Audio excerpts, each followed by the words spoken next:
Hi, I'm Robbie Lawler. What's up, Fight Family? This is your favorite MMA coach, Thiago Alves, the Pitbull. Hey, what's up, guys? I'm Pedro Moyos. This is Mike Brown. Guys, I'm Alexei Olenik. And welcome. And welcome. And welcome. And welcome. And this is We Want One Picks. And you're watching We Want Picks. To We Want Picks. We Want Picks. To We Want Picks. To We Want Picks. Hi, everybody from American Top Picks.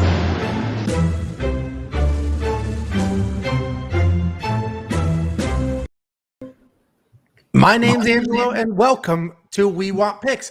That's Jacob pretending he's a millionaire now because he won an absurd amount of money this past weekend. We'll talk about that in a minute, but we're also going to break down the entire UFC Vegas 45 Lewis versus Daukaus fight card. We're going to give you our bets. We're going to give you our picks. We're going to break them down. We'll give you DraftKings advice. We're going to do the whole thing. This is dude, the chains are like literally rattling in the microphone. Yes, I know what you do, man. It's how it is. Okay, no, I will mute you and kick you off the show. So, Jacob's very arrogant because he won stupid money last week. Again, we'll talk about that in a second, but we're going to break it all down. This is the last fight of the year. We do not have another fight card for literally an entire month. Before we dig in, go to wewantpicks.com/bets.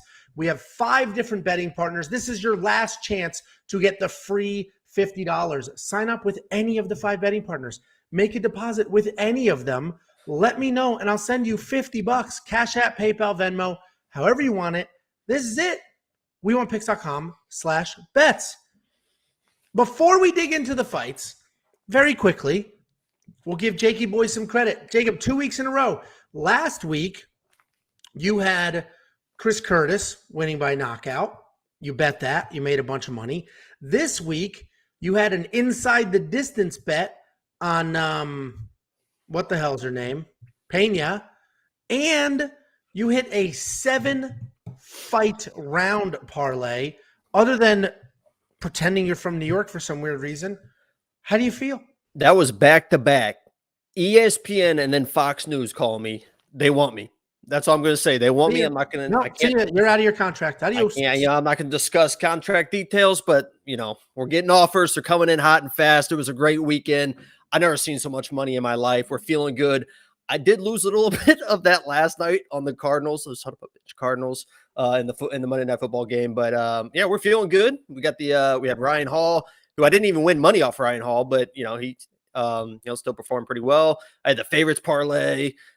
Inside the distance with Kaikar France, and then that over-under parlay. I wish I would have shared that with everyone because I made that Saturday morning, just kind of looking at some fights and what I thought was going to go one way or the other, because those over-unders are a lot of fun to play, especially when you have a good idea. And I think the most dangerous one that I played was the 2.5 on Ryan Hall. I bet the over on that, and that was one where I was like, yeah, man, I just don't know, but I felt that it was just going to be a tough fight for either one of them. And so he hit that. And that was actually the first one of the parlay we hit. So we hit that, and then we're feeling good about the rest of them. So that was a great weekend. Great weekend. Yeah, sure. Listen, as a channel, we haven't lost money in God knows how long. It just every week is different if I'm killing it or Jacob's killing it. But let's move on to this week because we have a very good fight card. And I'm excited. First up at UFC Vegas 45, we have Matt Sayles versus Jourdain Leavitt. Matt Sayles, 8-3 overall, 3-2 in his last 5, coming off of that twister submission loss to Bryce Mitchell. Jourdain Leavitt, 8-1 overall, and he's 4-1 in his last 5, coming off the first loss of his career. Matt Sayles is the striker in this striker versus grappler matchup. He has solid power, great footwork, an impressive 81% takedown defense. He has a nice come forward style where he likes to keep you on your back foot and just load you up with volume. Jourdain Leavitt is a throwback to the early days of the UFC. He's a very good one-dimensional grappler. He's got subpar striking, subpar wrestling. The problem with Jourdain is that because his striking isn't a real threat, he can't use it to set up his takedowns. And because his wrestling is just okay at 40% accuracy, he needs clean setups to get those takedowns. He's coming off his first career loss, and if you dig into that loss, that's exactly what happened to him.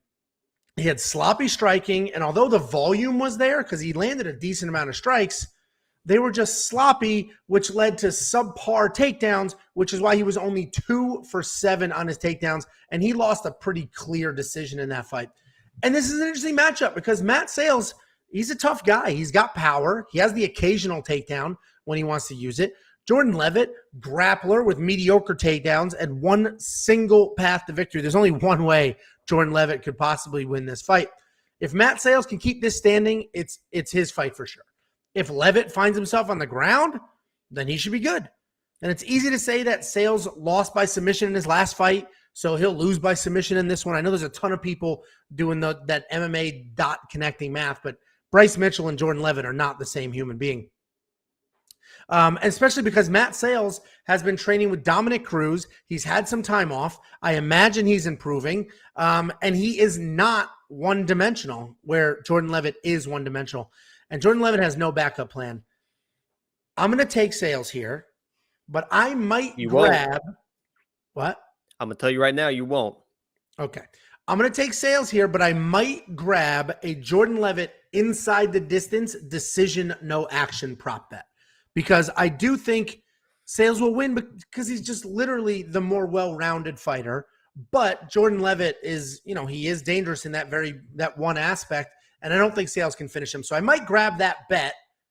Jakey boy, what are your thoughts on this fight? I immediately put 2 units on Jourdain Leavitt when I heard about what I think it was Bankiki in the chat. So Sayles in his 2 years off was not improving. He had a kid. He had ACL surgery. The dude ballooned up to 250 pounds during his 2 years off because of knee surgery. Strong. Yeah, I bet. So then I guess he decided he's going to start training again. So he decided he's going to start cutting down. And his team thought, we'll stop at lightweight and see if he can make lightweight. So it'll be interesting to see how he comes out. He hasn't fought in 2 years, and it hasn't been training for the 2 years. And that last fight he fought was against Bryce Mitchell, and Bryce Mitchell is a better I almost said wrestler because he probably would call it wrestling. He is a better wrestler than Jourdain Leavitt. I think the grappling is a little bit closer than you would think. The overall wrestling control obviously is Bryce Mitchell, but that takedown he got against Matt Sayles was a very easy open mat takedown to be able to get that position. Jourdain Leavitt is also very good at open mat takedowns. He doesn't need to be up against the fence to grind for takedowns. He's pretty quick with it. And we know you nailed it, right? We know what Jourdain Leavitt's going to do. His question is, can he do it? The reason I believe he can do it is not only do I think he's going to be able to get the open mat takedowns, and if Matt Sayles is on his back, he's in trouble. We saw that before. But Matt Sayles throws a lot of kicks, man. So even if Jourdain Leavitt can't get the open mat takedown, there's going to be so many opportunities for him to catch a kick and get the takedown off that. Because I watched a Matt Sayles fight where it felt like 70% of his strikes were kicks, leg kicks, body kicks, head kicks. So if he comes in and is going to be kick heavy again, it's going to spell trouble. Even if he's not, I still think Jordan's going to be able to get him to the ground. 2 years off, when you're getting that out of shape in that 2 years, yeah, you're back into training, but I immediately put 2 units on Jourdain Leavitt. I think he should be a 2-1 favorite, not a pick 'em. I'm going Jourdain all the way. And I know he got embarrassed his last fight. I was very high on Jourdain his last fight, and he got completely embarrassed, right? That second, third round, it looked like he gave up on himself. So we'll see how maybe he's a broken man, but I think he gets it done.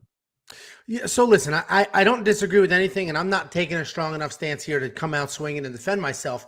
I like that Matt Sayles is more well-rounded, but that's why I love the Jourdain Leavitt inside the distance decision no action bet. It hasn't dropped yet, but once I have those odds, I'll take a look, because Jourdain Leavitt, if he can get it to the ground, is very live for a submission, and he's tough enough to not get finished. And Matt Sayles isn't exactly a finisher. So I like Jourdain Leavitt to win inside a distance, but a decision, no action, because I think if it goes to a decision, he will probably lose. And that's what that bet means. If Jourdain Leavitt wins by submission or knockout, whatever it is, I will get paid. If it goes to a decision and he loses, wins, doesn't matter. If it goes to a decision, I'll get a full refund, like literally nothing happened. You are only going to get that at wewantpicks.com/bets. We have 5 partners. The one partner that offers that bet is Bet Online. Click it, make a deposit, let us know, and we'll send you $50 as a thank you. Listen, it's a pick 'em in the odds, and it's a pick 'em in DraftKings. I think Matt Sayles wins this fight, but Jourdain Leavitt is, if you're going to put one of these guys in your DraftKings, he has the higher upside with the stoppage potential, which I don't think Matt Sayles has. Right. And Jordan Leavitt, the good news about Jordan Leavitt is he's not a grappler that thinks he can also strike, right? We see that with Brendan Allen. We see that with Phil Hawes that gets knocked out. This dude knows I got to get this fight to the ground. So he's not going to try and mess around with the striking. Obviously, you have to kind of strike to get the takedowns, but his sole focus is just takedown, takedown, takedown. So, if he stands and tries to strike, he's definitely going to lose. If he can't get the takedowns, he's definitely going to lose. I just think he can get the takedowns, and I like the value at $8,200. Yeah, well, and then Monkey Knife Fight's interesting because if we do think this goes the distance, which I saw, Jesse, you said in the chat that you think it goes the distance. If we think this goes the distance, which is pretty likely, then I would imagine. Well, I mean, the odds are minus 155 that it does not. And that's I wonder why, because Jordan Leavitt is not. He's a finisher when he gets on top. But how do you have them as a pick'em, but then don't think it goes the distance? You get what I'm saying? Right. No, I agree. Unless I think he's just going to get knocked out. I don't know. Well, either way, I don't know what to do with Monkey Knife Fight because conventional wisdom would say if it goes the distance, play the more, and then you can triple your money. But I don't know what to do with that because I don't like 77. That's a high line for a dude that has pretty horrific striking. What do you think? Yeah, the only thing I could see is if Matt is because that's how Jordan got all his strikes last time was on the ground strikes. Obviously, he was on his back and just doing that stupid stuff. But Jordan is going to work for submissions immediately. I don't see that 77 hitting either way. It's in the kitchen. In the kitchen. I'm live on the internet. Here we go. Will you get out of here? That didn't. All right. I have a wife and kids, and that's what happens when you're live on the internet with a wife and kids. So let's move on to the next fight. This is a pretty good card. Next up at UFC Vegas 45, we have Don'Tale Mayes versus Josh Parisian. Don'Tale Mayes is 8-4 overall, 3-2 in his last 5, coming off a decision over Roque Martinez. Josh Parisian 14-4 overall, 4-1 in his last 5, also coming off a decision loss to Roque Martinez. He won too. They both beat Roque. Poor Roque. Yes, they both beat Roque Martinez. Honestly, they weren't great fights, but they both beat Roque Martinez. That's the bar that we've set for this fight. Don'Tale is a good boxer with heavy hands and okay cardio. He has solid footwork and sets up his combinations well. He marches forward and throws everything with 100% effort. Everything from his leg kicks to his overhands are with all the power that he could possibly put behind them. Josh Parisian is a come-forward striker with a ton of output. If you remember his fight with my buddy, Parker Porter, they literally set the UFC significant strike record at heavyweight. It was constant forward pressure and a ton of punches. But that comes at a cost because he does gas. And even if he doesn't slow down, he definitely loses the sting on his punches. Before doing this, I reached out to Parker today and I asked him, hey, does Josh have power? Because he's got 10 knockouts. So I was like, what was it like in there with him? Did he have power? Did you feel it? And, because nobody seems to really care about Josh Parisian's power when they're breaking him down. And Parker said he has power. He cracked him a few times in the first round and had him a little wobbly. He said, listen, it's not put your lights out, one punch power, but there's some power there, and he felt it. And this is a fun heavyweight striking match that could be an all-out war or a complete snooze fest, as most heavyweight fights can be after that first round, because we have two guys with solid striking ability, but not a ton of gas. And here's the deal. Don'Tale is more powerful. He's faster. His technique is cleaner. But Josh is a busier striker and has a great chin. And honestly, these odds, and you're going to hear me say this a lot in this card, these odds baffled me.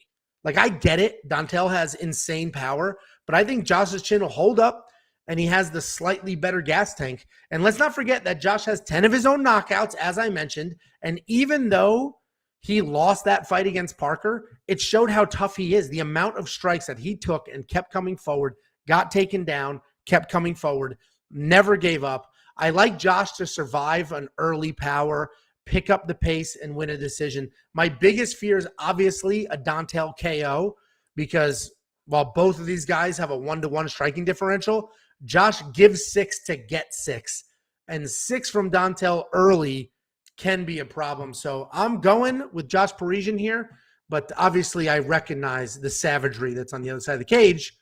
What are your thoughts? Yeah, you know that game, the tops, when people like battle tops things where they just spin them and they're just spinning, just crashing into each other. That's what this fight's going to be. I've never seen two guys. Is Dreidel?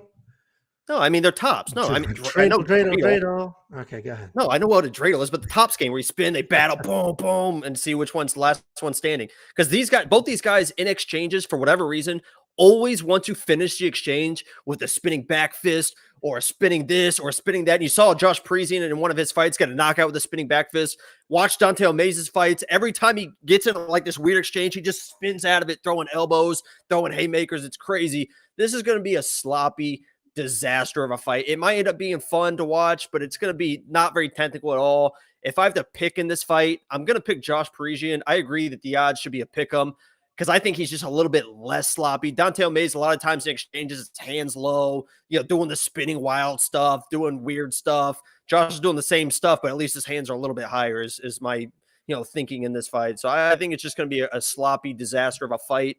Neither of these guys are like top talents. But maybe when you put them together, you get to fight of the night. Who knows? We'll see what happens. But I'll take Josh Parisian. I don't feel great about it. It's just flipping a coin for me. It's just going to be a sloppy mess.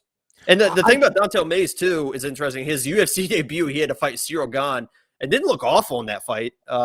He was able to hit Gane a couple times. So that was Gane's, I think, only 5th professional fight. And now Gane is who he is. But anyway, that was just a fun fact. No, it is. And I saw that, too. But I didn't, you said he didn't look bad, but he didn't look good. So there wasn't. He never looks good.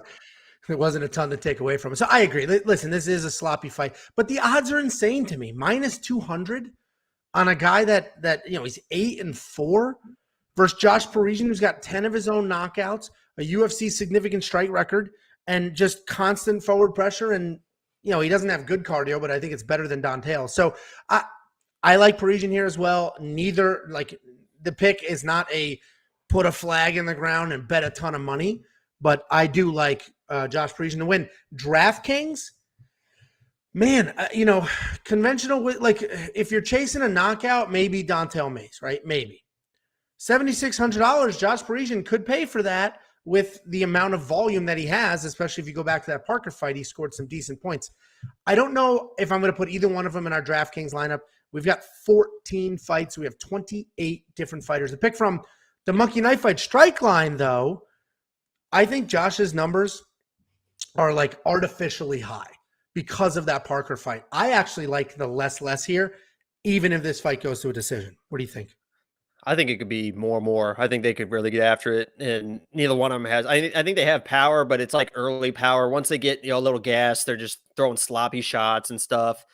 I might sprinkle some money on that on Josh's money line just because I think it's a pick 'em, so you might as well try and chase that money a little bit. There is a bet +140 for Josh inside the distance decision no action. That seems a little bit interesting, but I'm gonna stay away from this completely. Yeah, I mean that the inside distance is no action is possible, but if you think he's gonna win, that's the only way he wins is decision, right? I don't think he's gonna put out Dante, but either way, kind of a sloppy fight, but should be a fun fight. Go to wewantpicks.com/bets, sign up with any of our partners, make a deposit, let me know, and we'll send you $50 as a thank you, and do it now before the fights are over. Okay. Next up at UFC Vegas 45, we have Raquel Pennington versus Macy Chiasson. Raquel Pennington is 12-8 overall, 3-2 in her last 5, coming off of a nice decision win after a year-long layoff. Macy Chiasson is 7-1 overall, 4-1 in her last 5. I'll let you tell the whole Macy was shot story, but let me get through the breakdown first. Raquel Pennington, much like her girlfriend, always the bridesmaid, never the bride. I use that analogy all the time because she's just always flirting with the title shot, but never quite there. Will always dominate lesser opponents, never beat that upper echelon top 5 group there. If you look at her record, she has only lost to the best women on the planet. Her last losses have all been to current or former champions. She marches forward with strikes and then controls from there. She has a boring grappling style because she's not really looking to completely get you to the ground, but she does remove any tools you might have by working you against the cage and just dominating with cage control, time, and pressure. She has fantastic cardio and honestly is good everywhere. Macy Chiasson is tall and long, and she uses that length really well to jab you up and work her Muay Thai striking. If you can get past her length, you can touch her up by staying in her face, staying busy, and just being inside that pocket. But when you keep distance and when she can keep you there, she is very good. She's very technical. We are back at the apex here, so the small cage could be a factor because there may not be enough room for Macy to just circle and use that reach. I totally understand why Raquel is such a big favorite here, but let's look at the stats a little bit closer. Macy has a 2-to-1 striking differential, so she hits you 2 times for every 1 shot she takes, and she is one of the very few people that actually uses her range well. You hear me all the time just trash people that just, a 6-inch reach advantage, that person's going to win. That's nonsense 90% of the time, but Macy does use her reach well. She knows how to use it. She also averages 1 takedown per fight and has solid top control. I think Raquel is able to crowd, pressure, and work her way to a pretty boring win, but this is not a cakewalk, and I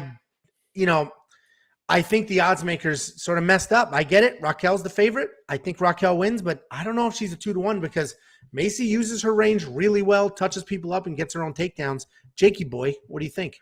Yeah, unfortunately, I completely agree with you. I think this is more of a pick'em fight. I think that they're honestly trying to build. I think they designed this fight for Macy to win because I think they're trying to build her up as a contender, right? She looks the part. She's big. She's a long strike. She's good everywhere, right? So I think they want to build her up as because the women's division right now is just getting destroyed. They're all beating each other. There's no one really. Every time it seems like when someone wins 3 in a row, they get beat by somebody there. But she's got the record. She's 7-1. She's clean. She's getting finishes. So I think they set this up for her to be able to win, and I think that she can win this fight. And I think it's going to come down to the clinch work, right?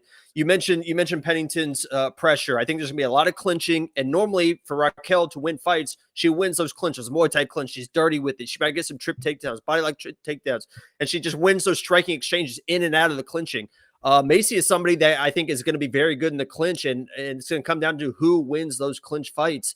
And in my mind, I think the bigger more physical, and I think she's a little even more nastier than Raquel at this point in her career. I think she's hungry. I think she knows she's close to getting those big fights, and I think she comes out and in those clinches, she's a little bit nastier, and she wins. Maybe she gets her to the ground, is able to finish her, but I think it's just going to be a kind of a dirty decision for Macy. So I like her kind of all the way in this fight. Yeah, I think interesting, Jacob. Thank you. What do you think? I'm going to step out for 1 second. What do you think of DraftKings and Monkey Knife Fight? Yeah. Oh man, here we go.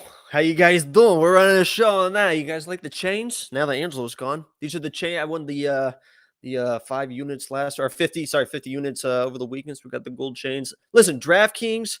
I'm not touching Raquel Pennington at $8,400. That seems crazy to me. Maybe she can get a couple takedowns. I don't know if she's going to get the finish. Macy's never been finished. Raquel, let me see what her finishes are like. Yeah, 8 decisions, went her last finish. Hasn't had a finish win since 2015. So you're trying to chase finishes in DraftKings, $8,400 with no finishes, and she's against a tough opponent, a bigger girl that can handle the range. I'm not touching her $8,400. $7,800 for Macy is definitely a little bit more interesting. It kind of depends on how you want to build your lineup, but $7,800 for an underdog who's never been finished, who does finish people and can win with the grappling is interesting because she can outpoint her, right? And this could be a 3-round boring decision, but she's throwing, she's landing 60, 70, 80, 90, 100 strikes. That adds up, maybe a takedown in there. So now you're looking at, with the win, 80, 90 points for $7,800. That's interesting value. The more or less Monkey Knife Fight, what do you guys think about the Monkey Knife Fight?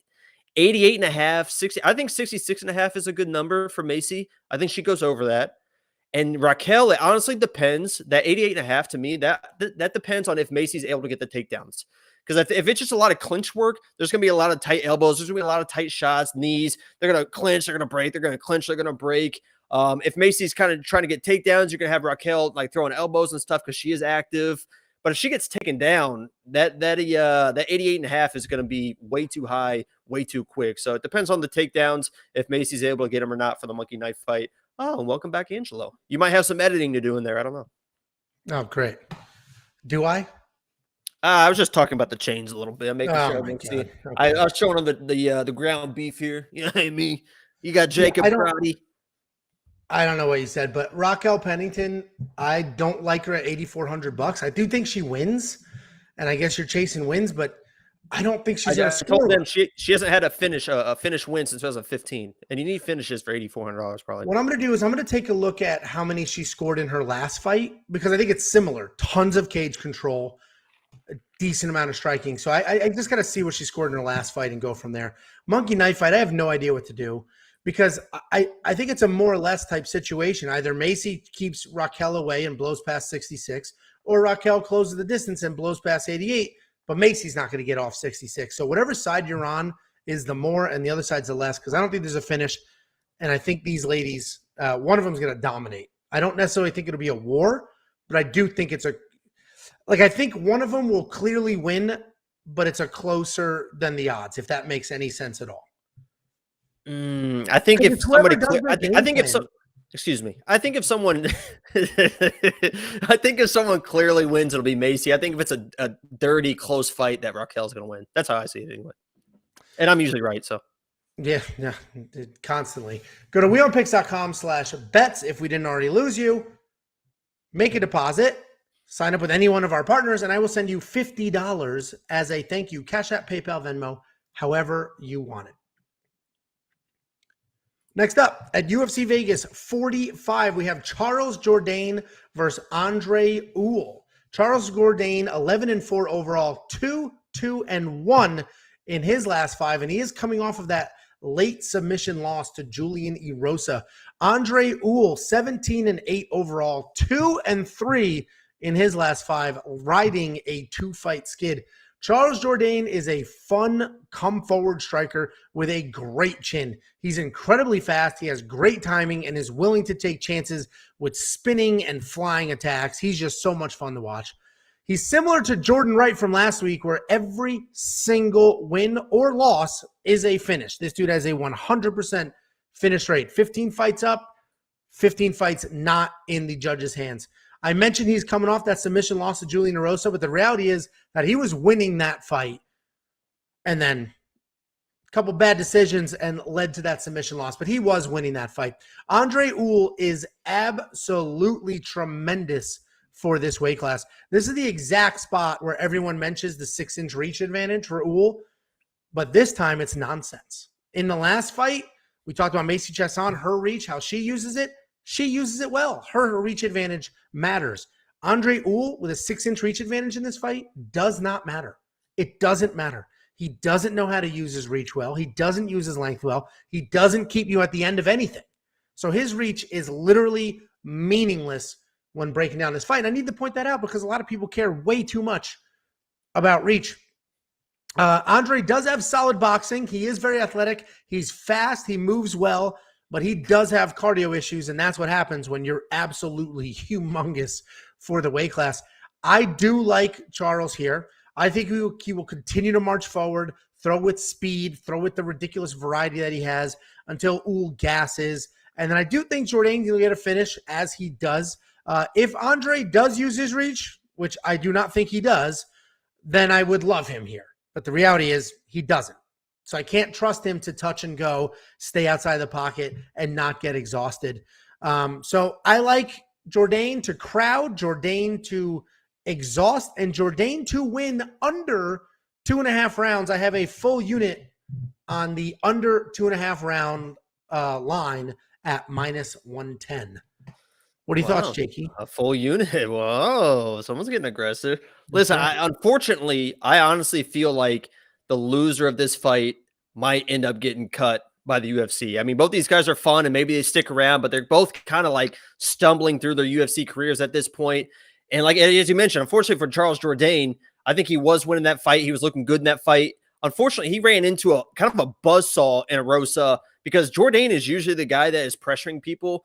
And Arosa just came in and got in his face, and in second and third round just stayed in his face until he just couldn't even move anymore. It kind of reminded me of this past weekend, that Costa fight, right? Where Costa's usually that guy that's pressing forward. And then what's his name came in and just like Costa was like wide-eyed, and it's like, what the hell is going on here? So I kind of feel like that Charles Jourdain, I told myself after the Marcelo Rojo fight, I'm never picking against Charles Jourdain again, because he was losing that fight. It was 1-1 going into the third, but he sat on the stool, looked at his corner, and just said, I'm just gonna finish him. And his corner's like, what? He's like, yeah, I'm just gonna finish Rojo. And his corner's like, okay, that's probably a good idea. And he did, man. That dude is tough. I think Mbe put in the chat that he might quit or whatever. He was exhausted last fight, but there's no quitting this guy, and he is tough. And I have kind of a beef, because there's a YouTube video out there called How Charles Jourdain Broke Marcelo Rojo. He didn't break He did not break Marcelo Rojo, okay? Marcelo Rojo, first of all, is probably an early stoppage. If that goes to the scorecards, we don't know what the hell's about to happen. Marcelo Rojo, by the way, is getting ready to fight Kyler Phillips in like a month, which I don't know what the hell. Stay on task. I don't know what the hell we're going to do with that fight, but I like Charles Jourdain because I think he's going to have the pressure. Like you mentioned, I think he's going to have the cardio late in this fight. Andre Ewell is a very good fighter. I think just Charles Jourdain is a little bit better everywhere, and he's a finisher. He's never won a fight that he didn't finish, so I think he's going to win the fight. I love that minus or that under 2.5 rounds that you have. So Charles Jourdain, I'm all the way in this fight for sure. How about Andre Ewell's mustache? Full beard, just shaves the sides and leaves a Hitler stash. No idea what that's I think that's the Charlie Chaplin stash. Okay, probably more appropriate. DraftKings, I don't know if I like Jourdain. I mean, I guess I do, right? Because every single win is by finish. So I do, it's just, we're flirting with a lot of money here. And, I guess he's probably worth it. $8,900. If you think he's going to win by finish. So that's probably worth it. Monkey knife fight, however, I don't know. It's when do you think that stoppage will happen, right? What do you think of monkey knife fight? I'll wait till you take a sip and then I'll play more and more monkey knife fight, and Jourdain is probably going to be in my lineup because there's a lot of big favorites that I think we both agree that there's a lot of odds on this card that are a little bit wide. So $8,900, 2-1. I think that's a pretty fair price and a pretty fair odds for Jourdain. So I'll probably play him at $8,900. Yeah, and I think these odds on this fight are spot on, honestly. Right. But grab that under on rounds. I do like that. It's basically even money, minus 110, under 2.5 rounds. So you basically need a stoppage. wewantpicks.com/bets. I did that one with BetUS because the payout was better at minus 110. Make a deposit with any of them. Let me know, and I will send you $50 as a thank you for supporting us and our partners. Next up, at UFC Vegas 45, we have Sijara Eubanks versus Melissa Gatto. Sijara Eubanks, 7-6 overall, 3-2 in her last 5, coming off of a dominant win over a UFC debut opponent. Melissa Gatto, 7-2 overall, 4-0-1 in her last 5. Oh, sorry, she's 7-0. 7-0-2 overall. So she's undefeated with 2 draws and 4-0-1 in her last 5. Sijara Eubanks is much better than her record. This is her second fight at 125 pounds, which only feeds into her strengths, right? She's strong. She's got good wrestling. She's a BJJ black belt. And she likes to bully in her fights. A couple of breakdowns ago, we talked about how she has no cardio, but according to her last fight, it looks like she managed to fix that. Grappling is always her path to victory, but it's also the most exhausting aspect of MMA. And I don't know if one fight of having solid cardio is really enough to say that her cardio issues are gone. But she is big, she is strong, and she is a very, very good grappler. Melissa Gatto is coming off a dominant win over Victoria Leonardo in her long-awaited UFC debut after a 3-year layoff. Much like her opponent, Melissa's a very good grappler with a solid BJJ. But what's unique here is she's great off of her back. She doesn't need to be the bully on top. She's got solid jiu-jitsu off of her back, and she's a real threat there. But she isn't just a grappler. She has high volume, pretty clean striking, and unlike Sijara, Melissa will use her striking to set up takedowns. and work from there. We only have one fight in the UFC worth of data for Melissa, but she has an incredible 7 significant strikes per minute rate.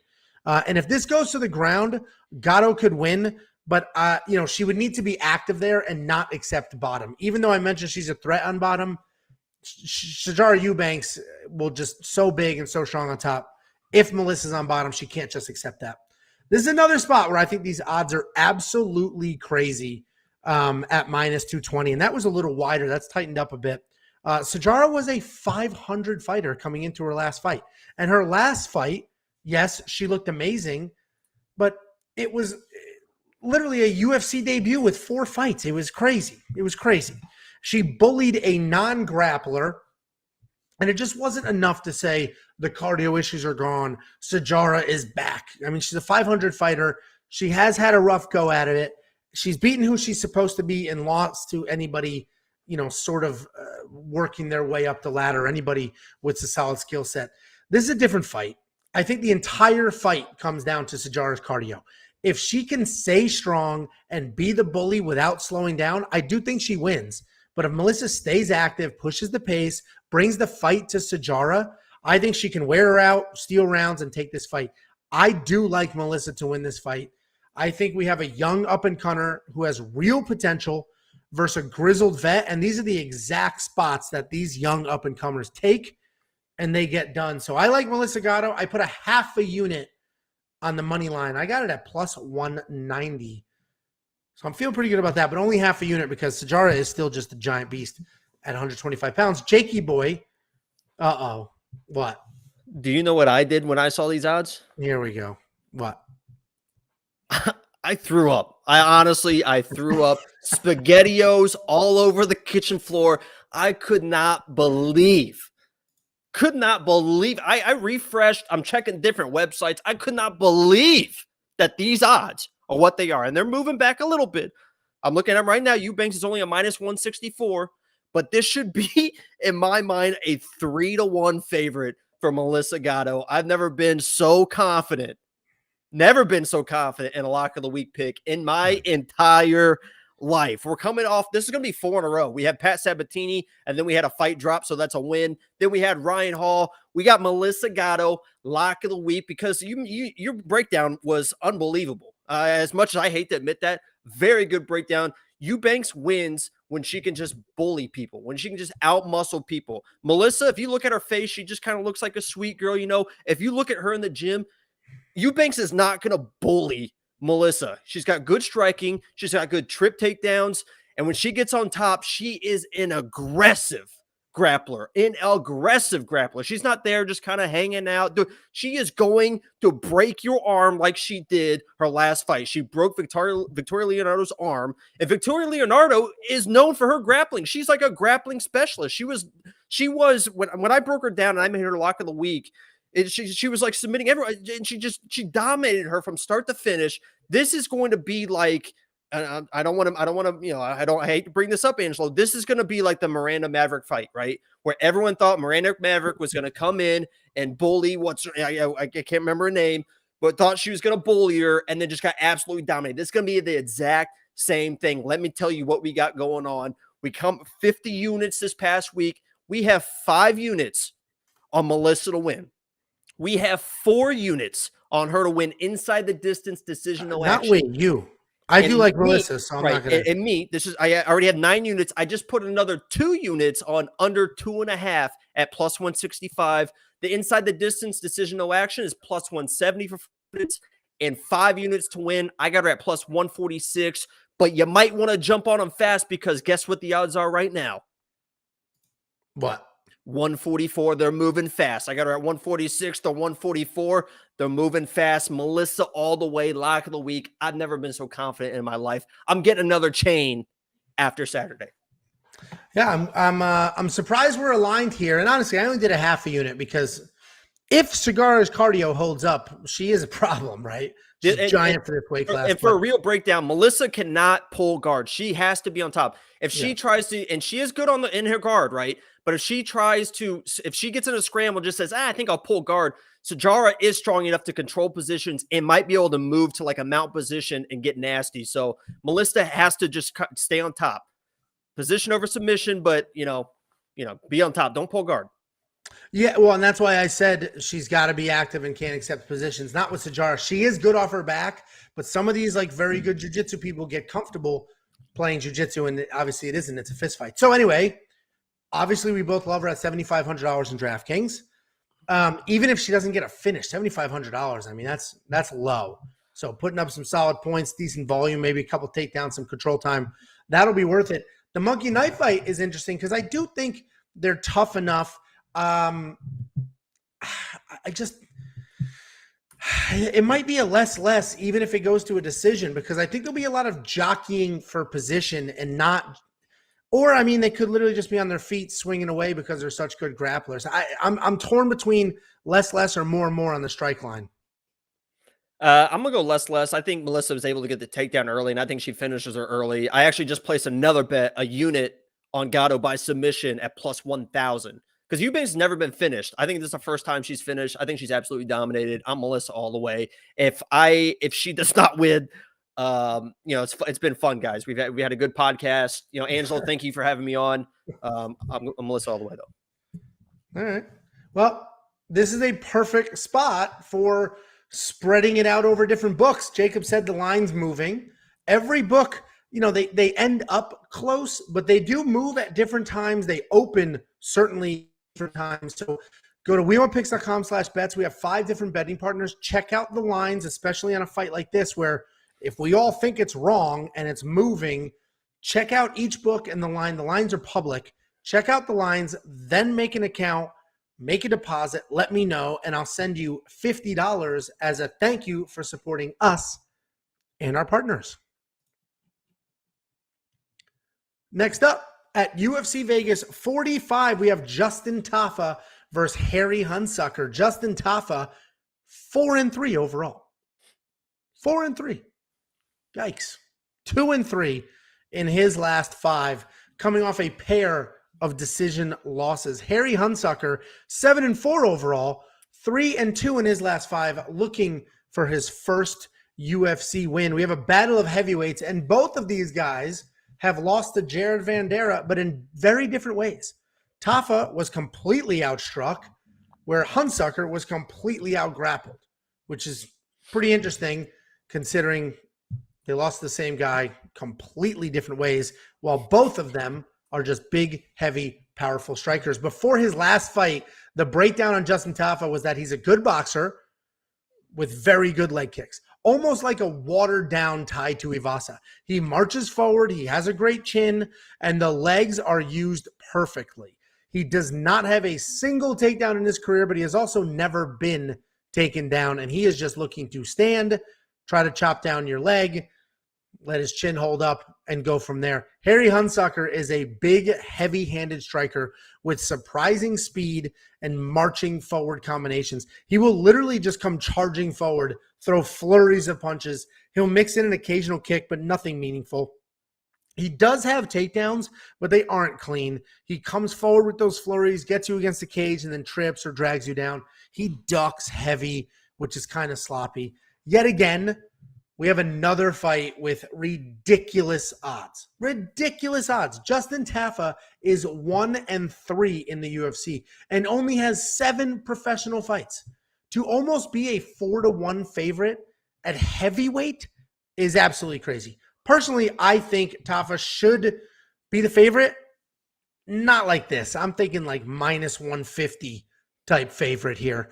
I think Tafa's chin will hold up. I think he can take the big strikes from Hunsucker, but I don't know if he can get off the cage. To me, this is a straight pick 'em fight. Maybe slight favorite, right? You can give Justin a little bit of an edge at the minus 150 type line. Because if Tafa uses those leg kicks, he can definitely slow Harry down, potentially KO him. If Harry blitzes forward with his combinations, he can hold Tafa against the cage. He can absolutely take a win home. The most concerning stat here, though, is that Hunsucker gets hit with almost 9 significant strikes per minute. That is a problem with somebody like Justin Tafa. I'm going to go Tafa here, but I want to be as clear as possible. These odds are nuts. And if they're going to stay nuts or move even more, it might be worth just a little tiny sprinkle on Harry Hunsucker because we're talking about heavyweights. Neither one is very good, and both of them hit very hard. Jakey boy, what's up? Yeah, you know the interesting bet that I'm going to play here, and it's kind of like it's kind of a hunch here. This might be the Jacob system. I don't know. Harry Hunsucker, and somebody mentioned in the chat, he's never been out of the first round. Never. Win or loss has never been in his pro career in the first round. And as an amateur, I think he's only been out of the first round once, and that was to the second round. So everyone would look at this fight and say, oh, well, hadn't been out of the first round. So let's play. I think the over-under is 1.5. A lot of people would play the under. I think I might play the over 1.5 for plus 135 on this fight. And here's why. Justin Tafa is a very patient fighter. He's not a guy that blitzes forward. He takes his time. And it kind of cost him that Felipe fight, right? Because a lot of people think he beat Felipe in that fight. But in the judge's eyes, it was always Tafa kind of waiting. And he outstruck Felipe, but Felipe is the one moving forward, bouncing, and Tafa just kind of sitting, waiting. He's going to be very patient. Harry, on the other hand, while he does usually blitz forward, his last 2 UFC appearances, he also got out of the first round, right? Because it was Vendera, and then he left and got a first-round finish, and he came back and got knocked out in the first round. I think he knows to be able to stay in the UFC. Listen, if you're fun to watch, that's fine. But if you're getting put out in the first round, you're not going to last very long in the UFC. I think he comes out with a different game plan. He tries to pace himself because he wants to stay in the UFC, he wants that UFC contract. And Tafa will play that game, right? If you want to just be calm and patient, Tafa will play that game and outpoint you. I think Tafa definitely wins this fight, but I think it's just like kind of a slow, boring affair in the striking. I think Harry plays a little bit safe, and maybe he doesn't.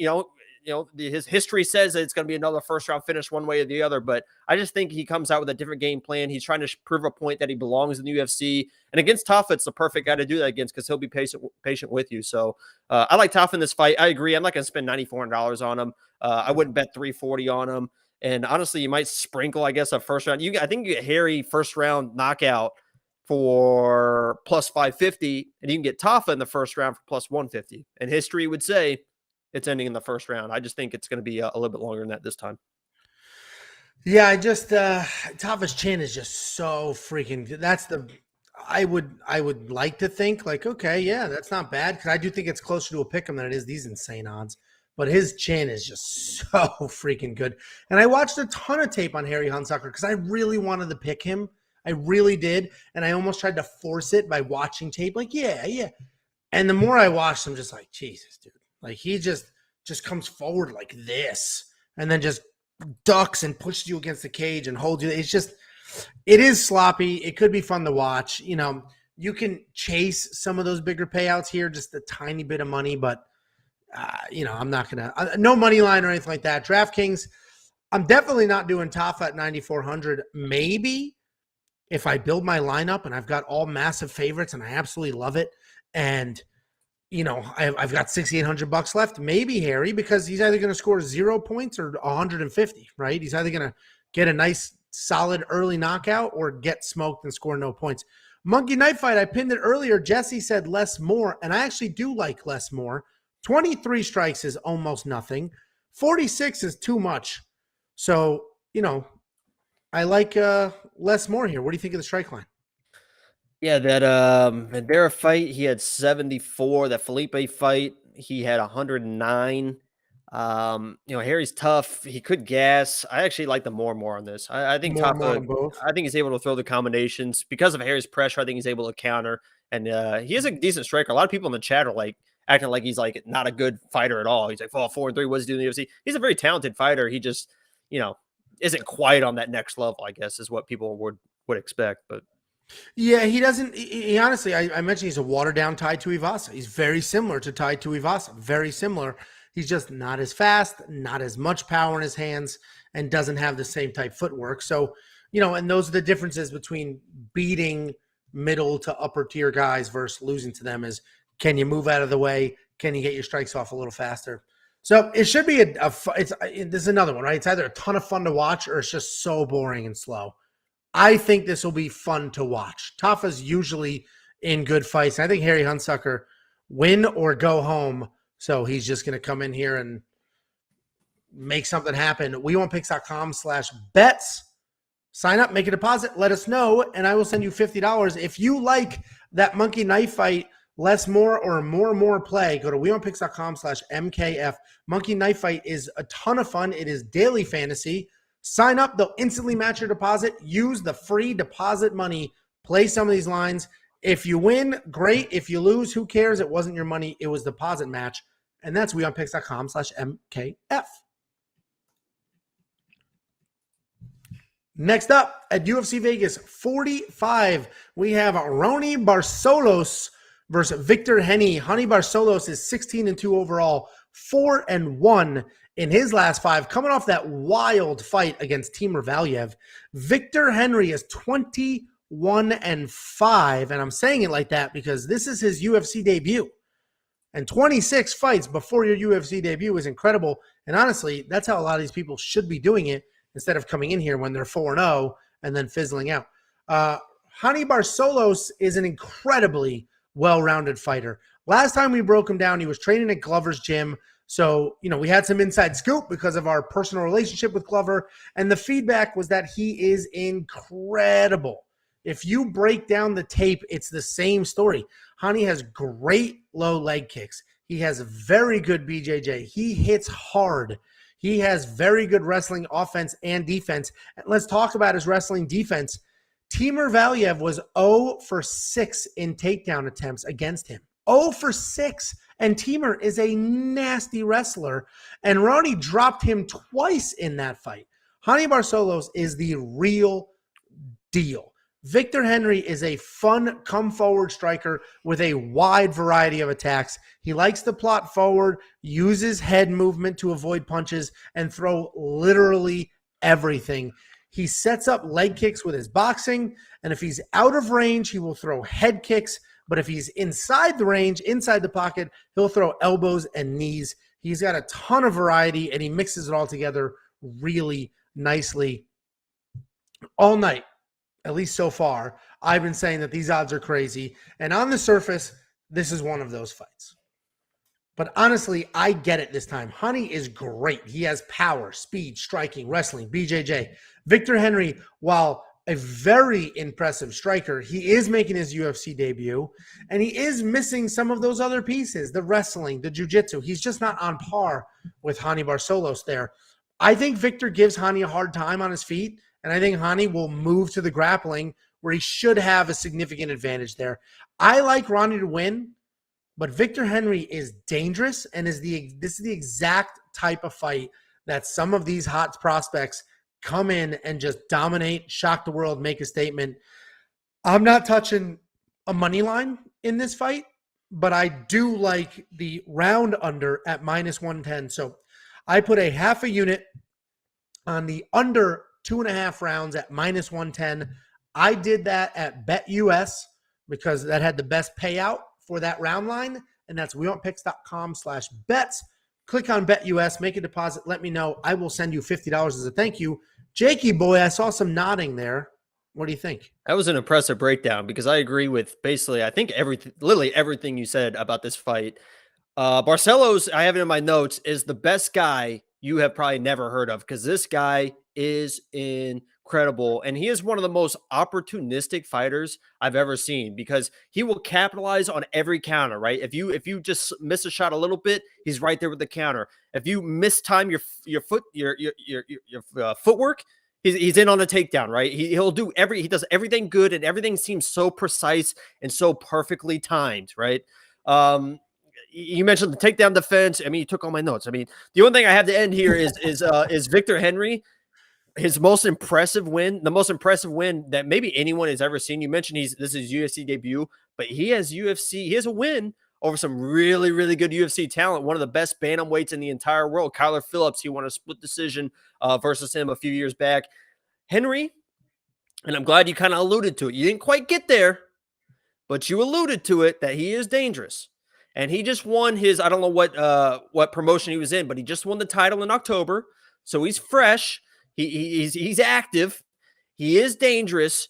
To win this fight, he has to make this a brawl. and he has to win the cardio. The cardio is going to determine this fight. If Barcelos is able to control the pace and it's just a normal fight in and out with a couple takedowns, Barcelos should dominate this fight. He's a much better fighter than Victor top to bottom.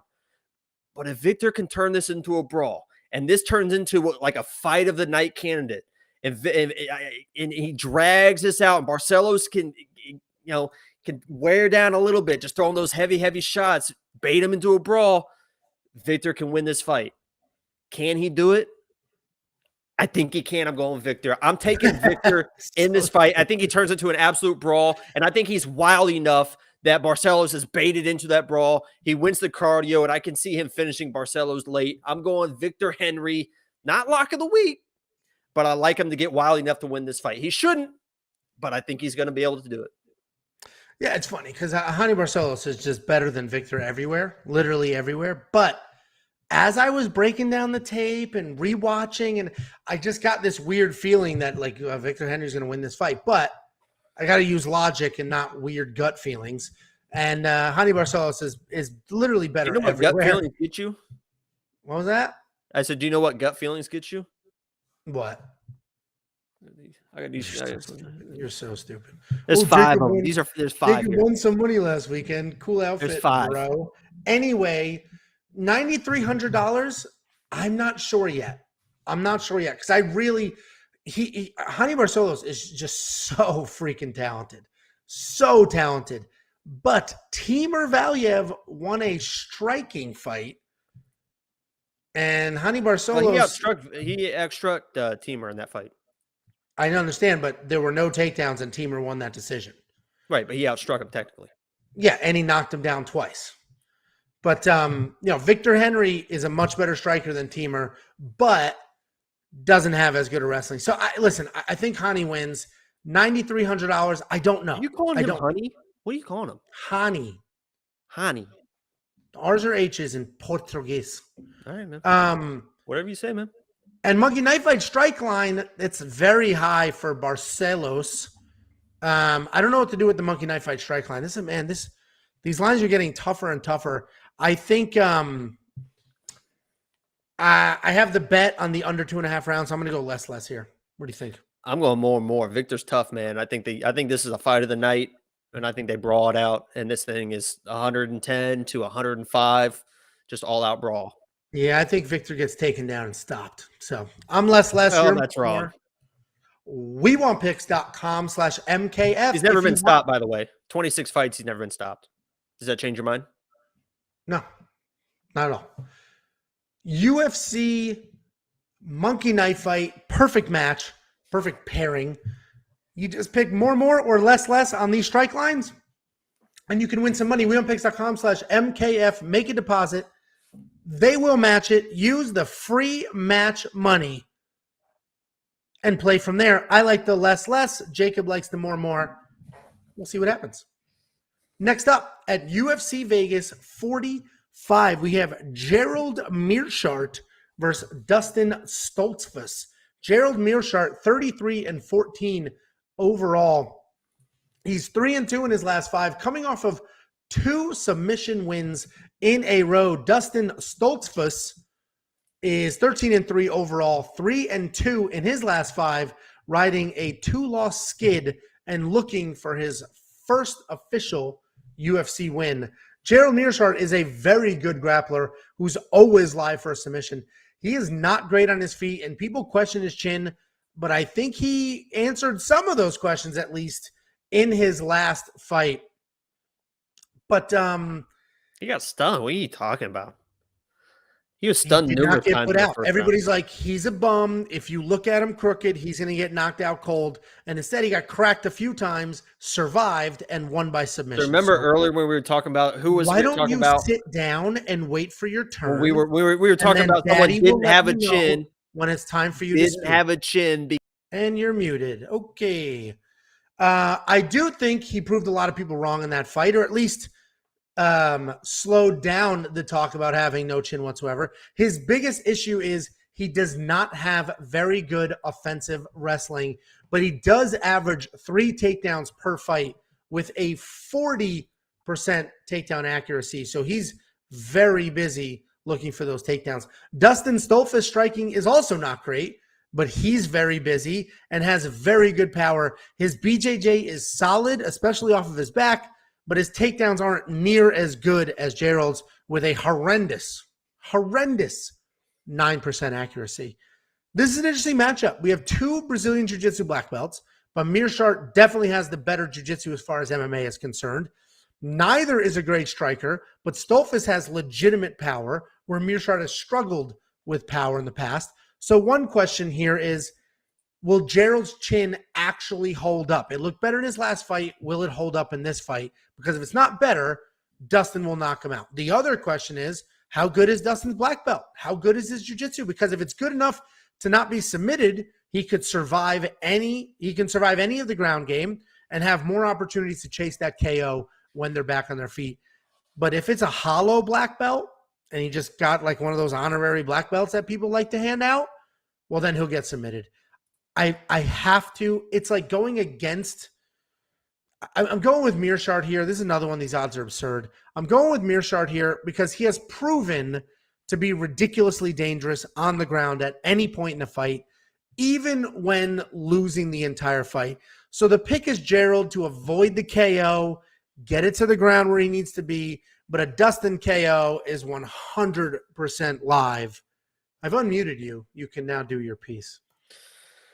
Yeah, I think that Dustin honestly dominates this fight. These odds seem crazy to me. There's a few underdogs on this card where I'm just like looking at this fight. I'm like, what the hell is going on here? Because, Dustin against Rodolfo, yes, he was taken down, but those takedowns were like body lock, Rodolfo picking him up and throwing him down to the ground, something that Gerald Meerschaert is not going to do. Gerald Meerschaert, his takedown attempts are like just kind of like running at your hips and just kind of doing weird stuff. And hopefully he grabs a hold of you and is able to kind of trip and take you down. It's kind of like watching Mackenzie Dern's gotten better at it, but it's kind of like watching Mackenzie Dern when she first started, just kind of like lunging at people's legs in hopes that you trip and fall.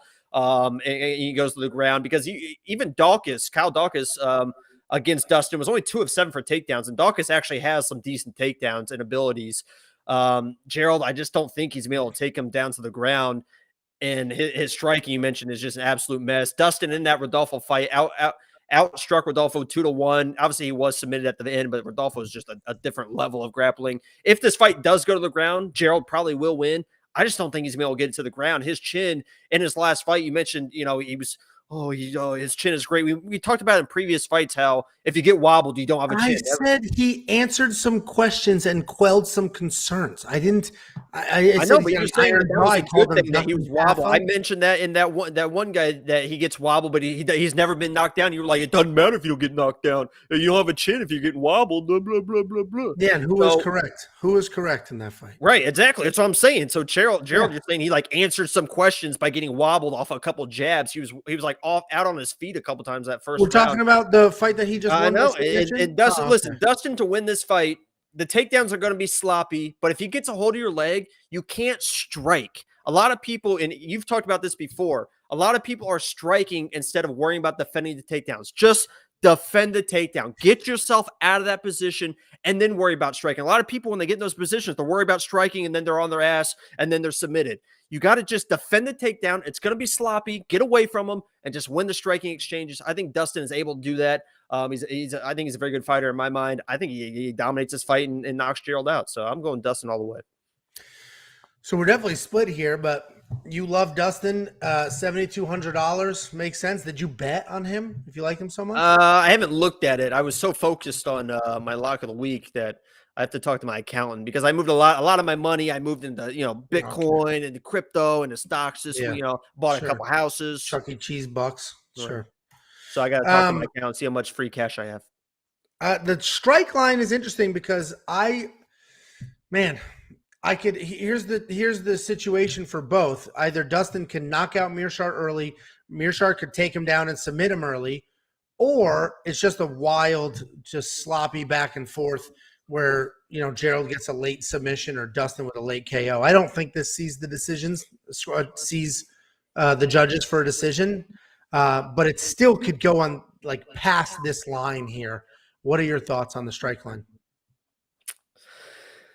I'm going to go less, just because I think I wouldn't trust Gerald's chin. And if he gets him down, it's probably going to be early, right? Because he knows he needs to get him down early. And if he gets him down early, he's going to submit him. So I like the less either way, no matter which way it goes. Yeah, that's probably you're probably right because yeah, no, I agree with you. That's pretty solid there. So I'm not going to have Meerschaert in my lineup. I do think he wins this, which conventional wisdom would say then he'll win by submission. But I think there's just too much stacked against him here for the potential to get knocked out. So I'm not going to spend the $9,000. But he is always live for submission and always live to get knocked out. wewantpicks.com/bets. Sign up with any one of our 5 betting partners, make a deposit, let me know, and we will send you $50 as a thank you for supporting us and our partners.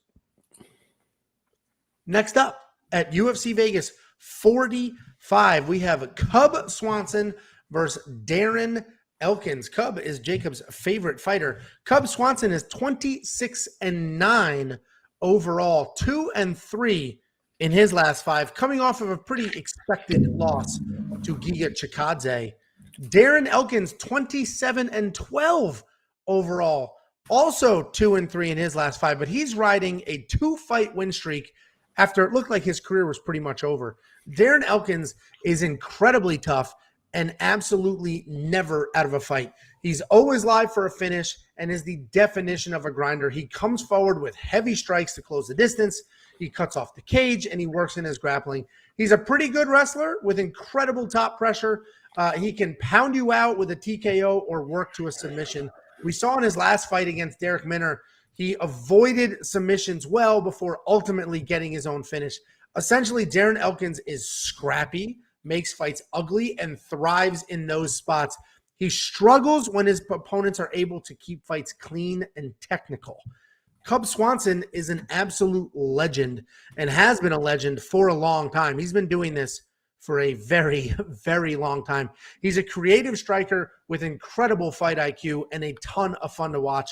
He's definitely starting to fade, but he does still have power. You don't get to legend status without being diverse, which means Cub can wrestle, he can grapple, he does average 1 takedown per fight, and Cub is the better all-around fighter in this matchup and most of his matchups, but he will need to keep it standing to win in this fight, and that may be a tall task. I love Darren Elkins in this spot. While Cub is no stranger to dog fights, I think Darren's constant threat – I'm choking now. I think Darren's constant threat of the takedown and relentless takedown attempts will get frustrating and confusing at times. Even if he gets into trouble, Darren has proved that he can push through it. He has power in his hands, but the clear path is grappling and grinding. He needs to make sure Cub doesn't have any time to settle into a rhythm and stay and then because then he can get a nice clean win. I do have a money line bet on Darren Elkins, and that's mostly because the odds were so good. I mean, plus 170 is crazy. This should be closer to a pick'em. I will take the shot at doubling my money on Darren Elkins. Jacob, I've hurt your feelings picking against your boy. What are your thoughts? I mean, you hurt my feelings. You just look like a clown, honestly. And I can't wait to put this clip on the recap show because Cub Swanson is going to dominate this fight. You mentioned a lot of people. I have a lot of favorite fighters. A lot of people think it's Ryan Hall, but honestly, the person that made me honestly fall in love with the UFC was Cub Swanson. I did the research. I'm pretty sure the first Cub Swanson fight I ever watched was a Doo Ho Choi fight, which is like one of the most wildest fights in the world. I said, this guy is incredible. The way that Darren Elkins wins is he out-toughs people, right? He's not a better fighter than most people. He's just gritty. He's tough. He's from Indiana. We're all just Indiana. We're just tough, corn-fed men. That's just what we're known for, is being the toughest dudes in the entire world. In the USA, if you write down the top 5 states, you're going to have a rash on your neck tomorrow. It's going to be those cheap necklaces, but yeah, you're so at tough. number 1. We're corn-fed. We're tough. We play basketball. Basketball players are known to be the toughest people in the world. But, you know, as tough as he is, Cub Swanson is also equally tough. And you mentioned that 2-fight winning streak. Cub looked great in those 2 fights. He got to fight it versus Giga. That fight, I wish that liver kick is tough, right? Because yes, it's a knockout, but it's kind of one of those, it's like, it was a Giga kick, and that's what he's known for. Cub should have been prepared for that. But I think that fight would have been a lot of fun, and Cub would have held his own in that fight, in the striking, because he is so tough and he is so durable and he can win exchanges. That Daniel Pineda fight, a lot of people thought he was going to lose that fight. Looked incredible, knocked him out. I think they're tailor-making fights for Cub to keep him in that feature prelim or first fight of a main card slot, right? Because he's that guy that you want people to watch. If people are tuning in that feature prelim or the first fight of the pay-per-view, he is so much fun to watch. And I think they're going to try and keep giving him fighters that he can keep beating in a fun way, because the Darren Elkins fight is always fun. But Cub Swanson is the better fighter in this fight. He's the better fighter, all-around fighter. And yeah, you could say Darren Elkins might be able to take him to deep water and do what he does and out-tough him, but it's Cub Swanson, man. Nobody out-toughs Cub Swanson. You just don't do it. So I like Cub all the way in this fight. I think 2-1 is fair. Maybe like a -150 would be, just because Darren does win those fights late sometimes, but it's Cub Swanson. The play is Cub Swanson. It's crazy. This is crazy. This is what a lot of you guys last week, after Jacob won insane money and all those bets, a lot of you were like, it's just so hard for me to tell when Jacob is serious or not. He's not serious. He's not. He can't be. What are you? I'm 100% sure there's no sarcasm. We started with talking about how tough people from Indiana were. Dude, so I'm clearly. Cub Swanson is one of the easier picks on this fight card. So I love Darren Elkins at $7,400 in DraftKings. Obviously, I've got the money line bet on him. Again, that was because of the odds. Because if he was plus 120, I don't know if I would have done it. I'm getting plus 200 or whatever. Is Darren Elkins the better fighter?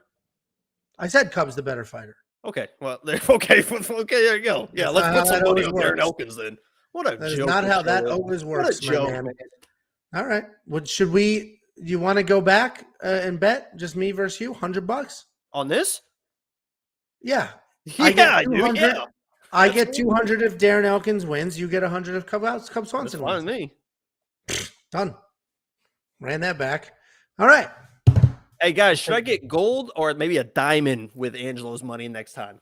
Whatever Piercing Pagoda has, Jacob. Anyway, the strike line is interesting to me because these are, you mentioned how tough Cub is, and he absolutely is tough.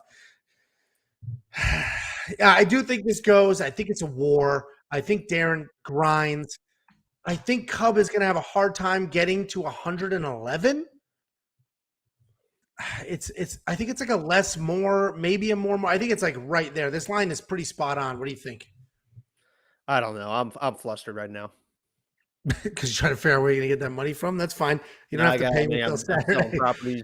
So anyway, you guys let us know what you think of this Monkey Knife Fight strike line. And if you don't know what Monkey Knife Fight is, just go to wewantpicks.com/MKF, sign up, make a deposit. They'll instantly match. You know what's interesting about this? And then that you're talking.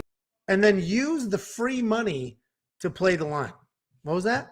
You're talking so high about Darren Elkins. Do you know who he lost to? Do you remember who he lost to? You say that Ryan Hall. You say Ryan Hall is like the worst fighter in the world. The guy, the guy dominated a striking match versus Darren Elkins. Ryan Hall won a striking match versus Darren Elkins, and you think that Darren Elkins is going to beat Cub Swanson? Okay, and that's why I said that Cub Swanson needs to keep this standing to win. Either way, Jacob and I are split. I guess tune in Sunday to see who wins our bet. Well, I guess you'll know who wins our bet when you watch the fights on Saturday. wewantpicks.com/bets. Sign up, make a deposit, make your own bets, and then come back, let us know, and I will send you $50 as a thank you. Next up, at UFC Vegas 45, we have Mateus Gamrot versus Diego Ferreira. Mateus Gamrot, 19-1 overall, 4-1 in his last 5.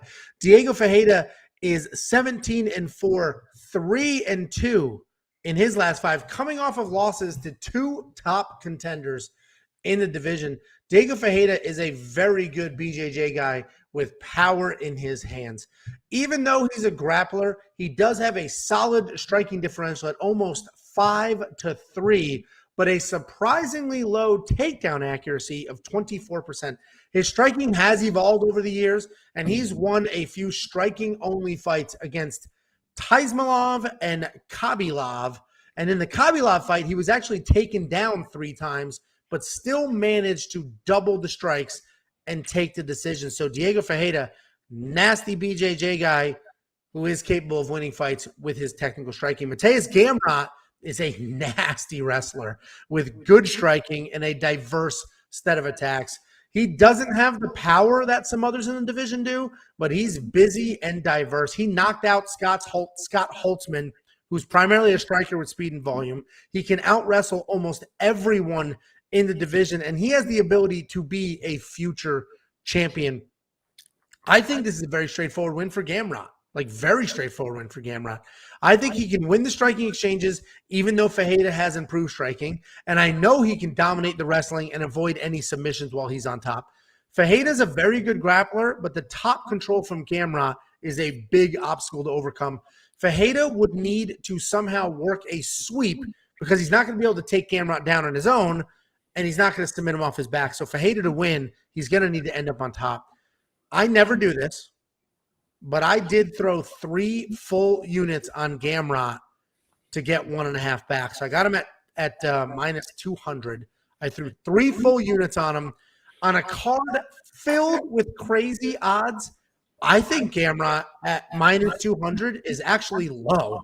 This is the guy that should be minus 350, minus 400. So I'm all over Gamrot. I'm sacrificed 3 units. I guess you agree with me.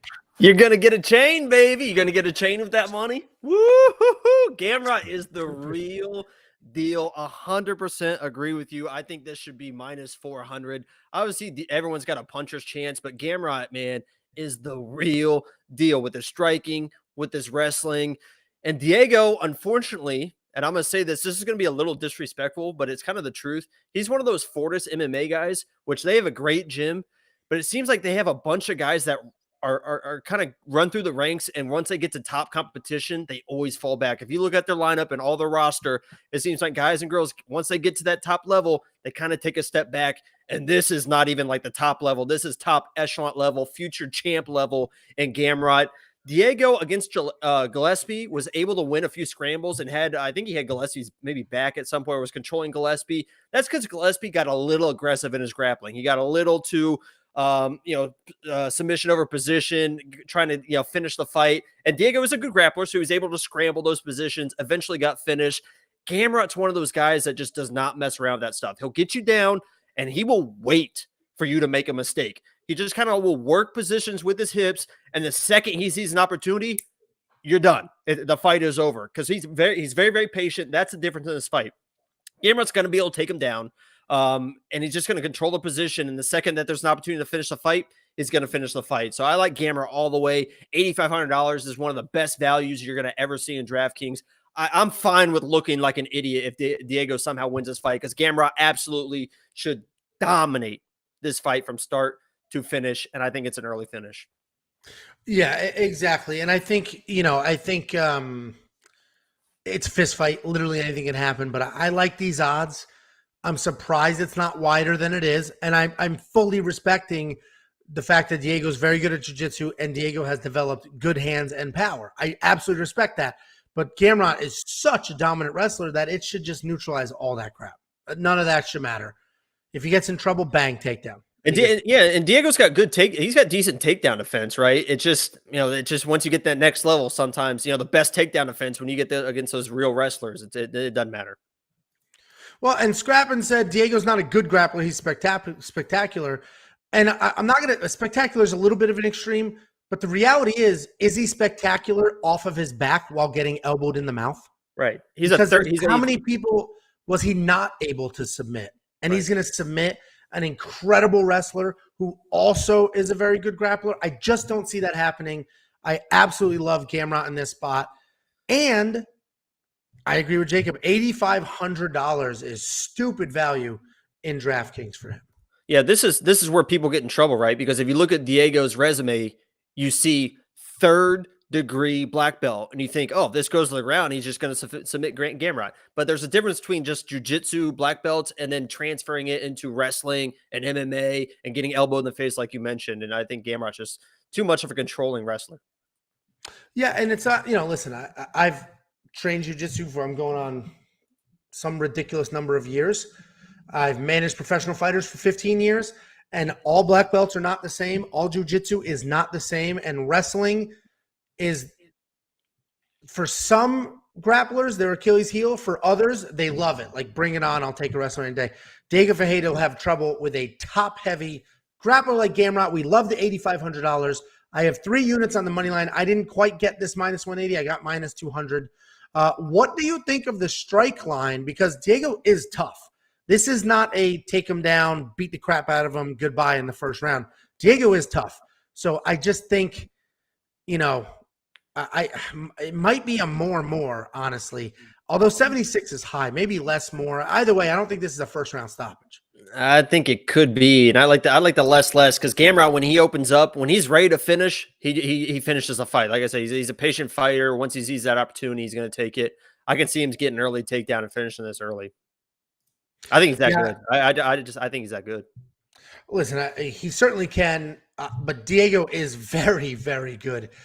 You know, we'll see how the fight goes. Diego's improved hands is the one thing that's, like, you know, making this a little trickier, but I think we're all over Gamrot here, which is pretty clear. Go to wewantpicks.com/bets. We have 5 different betting partners. 5. Make a deposit with any one of them or all 5 of them. Let me know. I'll pay you $50 each. You do all 5. That's $250 from us to you. wewantpicks.com/bets. Next up, at UFC Vegas 45, we have Ricky Simón. It's not Simon. Thank God. Simón. I was waiting to correct you because that last breakdown the whole time. It's Simon. In my notes, I put an E at the end of it to make sure I would not say Simon. Ricky Simón versus Rafael Assunção. Ricky Simón, 18-3 overall, 3-2 in his last 5, coming back after almost a year layoff. Not quite a year, but it's been quite a while. Rafael Assunção, 27-8 overall. He is 2-3 in his last 5, riding a 3-fight losing streak that spans 2 years. Rafael Assunção is a very well-rounded fighter who has been in the game for almost 20 years. 20 years he's been fighting. He started as a dominant grappler, and he's now good everywhere. He averages almost 2 takedowns per fight and has 10 submission wins, but he doesn't need to grapple to win. He has a solid 3-2 striking differential, and we've seen him beat people like Marlon Moraes the first time they fought without any takedowns whatsoever. Ricky Simón is a high-energy wrestling beast. This guy will dive on a leg after leg with 100% energy over and over until he gets a takedown and potentially a submission. His biggest asset is his gas tank and willingness to stick to a plan. He's not a technical striker, but it is there to set up his takedowns, and he is busy. Ricky Simón is a ton of fun to watch and a bad matchup for a lot of people. But what he isn't is an almost 3-1 favorite here. I do have him winning. And if he was a minus 150, maybe even minus 170, I might throw some money at it. But Assunção has the better striking. He has better jiu-jitsu, and he has an 80% takedown defense in a UFC career that spans 21 fights. So Ricky's the pick, because I think he does get some takedowns, and I know I can count on his cardio and his effort. But this line, this betting line, is straight up disrespectful. It is not crazy that Assunção will come out, get his own takedowns, or keep this on his feet and win there like he did against Aljamain Sterling. Rafael Assunção and his brother, when he was fighting, are very, very good fighters. It's a disrespectful line. I do think Ricky Simón wins, but I'm not touching minus 270, 3-1, none of that. What do you think? I love Ricky Simón. That's another one of my guys. If you want to have a list of guys, Ricky Simón is another one of my guys. 100% agree that these odds are crazy. Rafael Assunção is probably the best guy in the division to never fight for the title. A lot of these good guys have fought for titles. He's never fought for the title. Look at this, the list that he's beat. George Masvidal. Okay, we'll keep going up the list. Then it's TJ Dillashaw, Pedro Munoz, Brian Caraway, Aljamain Sterling, Marlon Moraes, Rob Font. He's beat all these guys. His losses are against TJ Dillashaw, Marlon Moraes, Corey Sandhagen, and Garbrandt. I think he probably would have ended up beating Garbrandt if Garbrandt didn't get that wild, throw a hand from his hip knockout. But this guy is unbelievable. And you mentioned the takedown percentage. I think that's the stats are 6 of 33 is how good people are taking him down since 2011. 6 for 33. It's 18%. This is going to come down to, can Ricky get the takedowns? I think he probably can, but he's got to be patient. And I don't know if Ricky can be patient, because if Ricky comes in and just tries to think he's going to shoot on Raquel, he's going to get taken down himself. And Raquel can control those positions. Raquel's a big dude that started off as a lightweight in his career, now moving to a bantamweight. He can control his positions. You actually saw Rob Font one time. Ricky came in a little aggressive against Rob Font, and Rob Font took him down. Very easy takedown. If he does the same thing versus Raquel, he's probably going to get taken down. Merab, Merab is known as like the best wrestler in the division. Merab was 6 for 22, I think, against Ricky, and Ricky was 2 of 7 against Merab. And Merab's known as like the best wrestler in this division. So I think that Ricky's probably going to be able to get a couple takedowns to be able to win the fight, but he's got to be patient with it, because if he comes over zealous, Raquel can knock him out with power, or he can take him down himself and control the positions. And you've seen Ricky get knocked out before against, Uriah or whatever. So, I agree. I love Ricky as a fighter. He's going to come in like a cannonball and just take down. If he gets him, he wins. If he doesn't, he loses. Yeah, I honestly think it's that simple. I think the line is crazy. Bonquiqui, you mentioned Rafael was submitted by Marlon Moraes. That was in their rematch, and he was guillotined. And that's what happens when you take a bad shot. But in their first fight, Rafael Sunsao just straight up outstruck Marlon Moraes, and Marlon Moraes is a nasty striker. All of that context is just to emphasize how disrespectful this betting line is, because Rafael Sunsao, and not respect like, oh, he's a legend, he deserves, no, it's all about who's going to win the fight. And I think it's crazy to say Ricky Simón is basically a 3-1 favorite to win this fight. I think he wins. I'm not touching 3-1. I think that's absurd. I do think it's a solid fight. Rafael Sunsao is tough as hell. Ricky will get some takedowns, but he will struggle, and it's not crazy that Rafael capitalizes. Are you going to spend the $9,200 on Ricky? Because while I do think he wins, and I do think this is close, he could get a bunch of takedowns.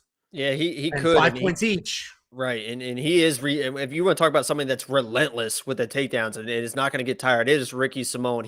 He's not afraid to shoot 20 takedown attempts in a fight, and even if he lands 4 or 5, that's an easy 20 points in DraftKings, and it probably wins on the fight. So, yeah, I wish that he was more of like that 8,500, and I would be all over it. There's a lot of these favorites that I don't love, and him included. He might find his way in my lineup, honestly, just because the takedowns could be there. Yeah. Yeah, I mean, it's I'll see what the lineup looks like, because takedowns are 5 points each in DraftKings, and other than a knockdown, that's the most amount of points you can score with any. And I think I think this is the fight of the night. Honestly, this is my call for fight of the night for sure. And I love the more monkey knife fight, because I think they go at it. Rafael Sunsao is super tough. Ricky Simón, super tough. Neither one of these guys, I've got the hiccups now. Neither one of these guys are going to stop. Peanut butter. So I think more in monkey knife fight is the play. Do you agree, and why?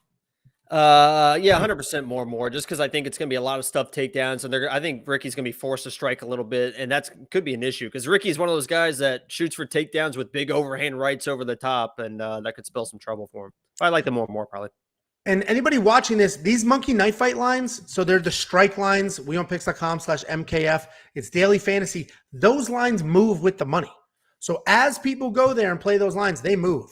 So we're doing this live right now, and these lines are what they are right now. They were released today. You guys historically watch the show, bet the crap out of it. The lines move. Tomorrow they will be different. Thursday they'll be different. Friday they'll be different. So we'll give you another look later in the week, but if you like a line, hit it now before it moves. wewantpicks.com/MKF. If you want $50 free, go to wewantpicks.com/bets. Click on any of the links, make a deposit, let me know, and I'll send you $50 free as a thank you. Next up, at UFC Vegas 45, we have the featured fight of the evening. We have Amanda Lemos versus Angela Hill. Amanda Lemos, 10-1 overall. She is 4-1 in her last 5, coming off of that 30-second knockout over Montserrat Ruiz. Angela Hill is 13-10 overall, 2-3 in her last 5, coming off the loss to Tisha Torres. Amanda Lemos is very big for the division. She's a Muay Thai striker with fast hands, a ton of power, and she does a very good job keeping her fights at Muay Thai distance. She has 5 fights in the UFC and has a 100% takedown accuracy, with a takedown in all of her fights except the last 2 where she won by knockout in the first round. Angela Hill is hot and cold. She is a high IQ fighter who's good on her feet. She's fast. She has lots of versatility and volume, but no power whatsoever. When breaking down her fights, you will see that Angela beats the people she is supposed to, like Ashley Loder, and then loses to the ones she's supposed to lose to, like Tisha Torres, Michelle Watterson, Claudia Gadeja. She's the gatekeeper and the career barometer at this weight class. This is who you use to see how good somebody is or is not before you really invest time and money into them. She's good everywhere, but not really a dangerous threat. Her path to victory in any fight is essentially to stick and move, avoid power, and either get her own takedowns or avoid the takedowns, depending who she's fighting. Amanda Lemos is the real deal, and this fight is just set up for her in this slot to showcase who she is and turn her into a meaningful contender and build some stardom behind her. Amanda has the power. She has the wrestling. She has the BJJ. She can win this fight wherever she wants to. I think she's better everywhere, and these odds, we've been saying they're crazy. These ones are correct. But, and this is a very light but, there may be a plus 3.5 opportunity on Angela Hill here. If you think Angela can survive the first 2 rounds and sneak out a 3rd round from Lemos, who's massive and could potentially have cardio issues in the 3rd round, that might be a betting opportunity. And if you don't know what that is, a plus 3.5 bet is you basically buy 3.5 points. And the math works out on the judge's scorecard. And the math works out to 1 round. You're buying 1 round on the judge's scorecard. So if Angela Hill loses rounds 1 and 2, but wins the 3rd round and you bought those points, well, then you give her another round and you get paid on that bet. It's lesser odds than money line, but if you're getting plus 300 on money line and you buy 3.5 points, you'll get plus 200. So if you think Angela Hill can win a single round, that's a phenomenal bet, and you are only going to get that bet at wewantpicks.com/bets. We have 5 partners. Bet Online is the partner that offers that. Make a deposit, make that bet or any other. Let me know, and I will send you $50 as a thank you. Jacob, do you think Angela Hill can steal a round? I'm going to say something right now. If you say she's going to win, you're off the show. And it's going to be controversial, but I believe it in my whole heart, and you tell me if you agree or disagree. Amanda Lemos is the Conor McGregor of the women's 115 division. What? Do you agree? And by that, I mean her power is like sneaky. A lot of times when Conor knocks people out, it's like that knocked them out. But she has crazy power in her hands. When she hits you, it just lights out the same way Conor. And she kind of like walks people down the same way Conor. Like, and when we're talking old Conor, when Conor was good, right? How Conor would just kind of like walk people down, and then boom, boom, and then they're on the ground. She does the exact same thing. And like Conor McGregor, if you get her out of the first round, you really, really have a chance. So Angela Hill, you just have to survive the first round. If you survive the first round, the tides will start turning in your favor, and you can start working all your volume. Maybe get her on the ground. You'll use some grappling. Just kind of piece her up because she will gas.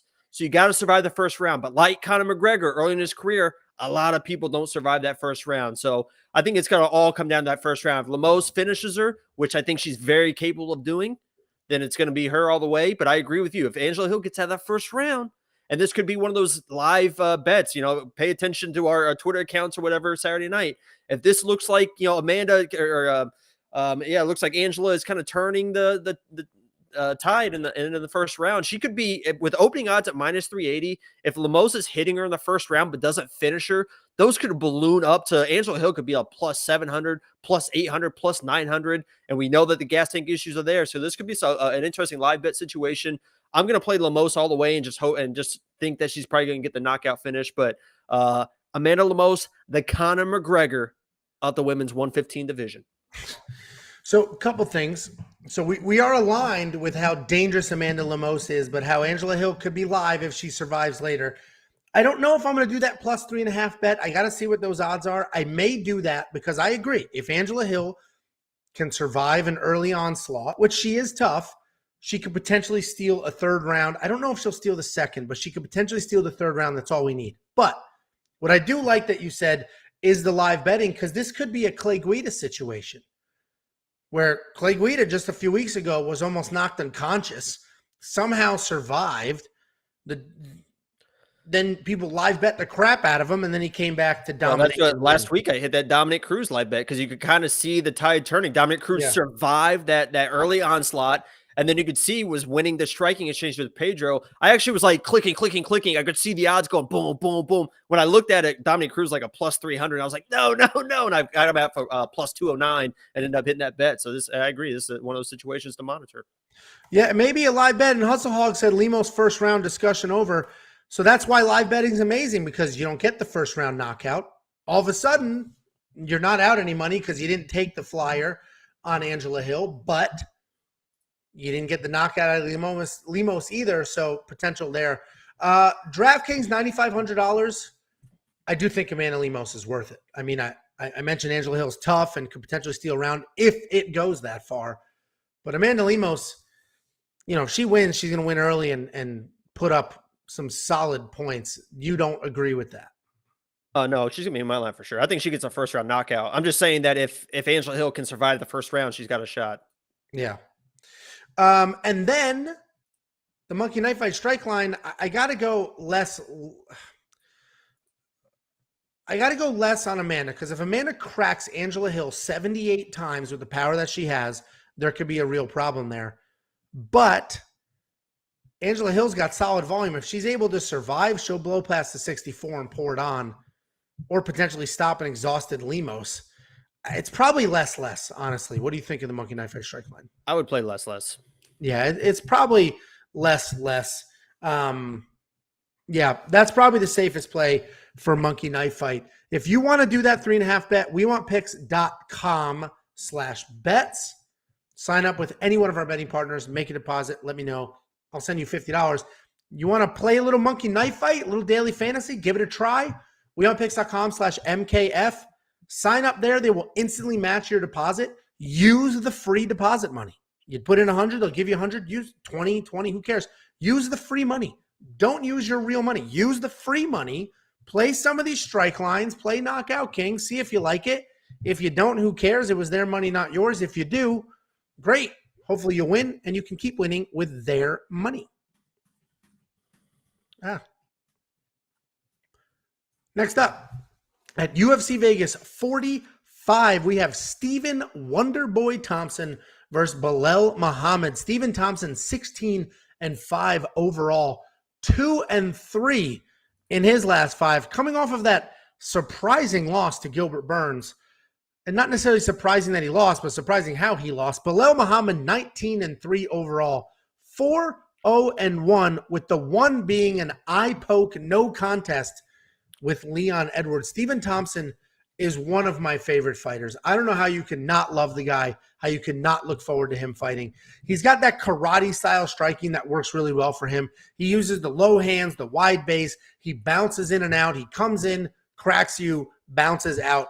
Typically, or traditionally, he has had great takedown defense, and stylistically, it sits at 73%.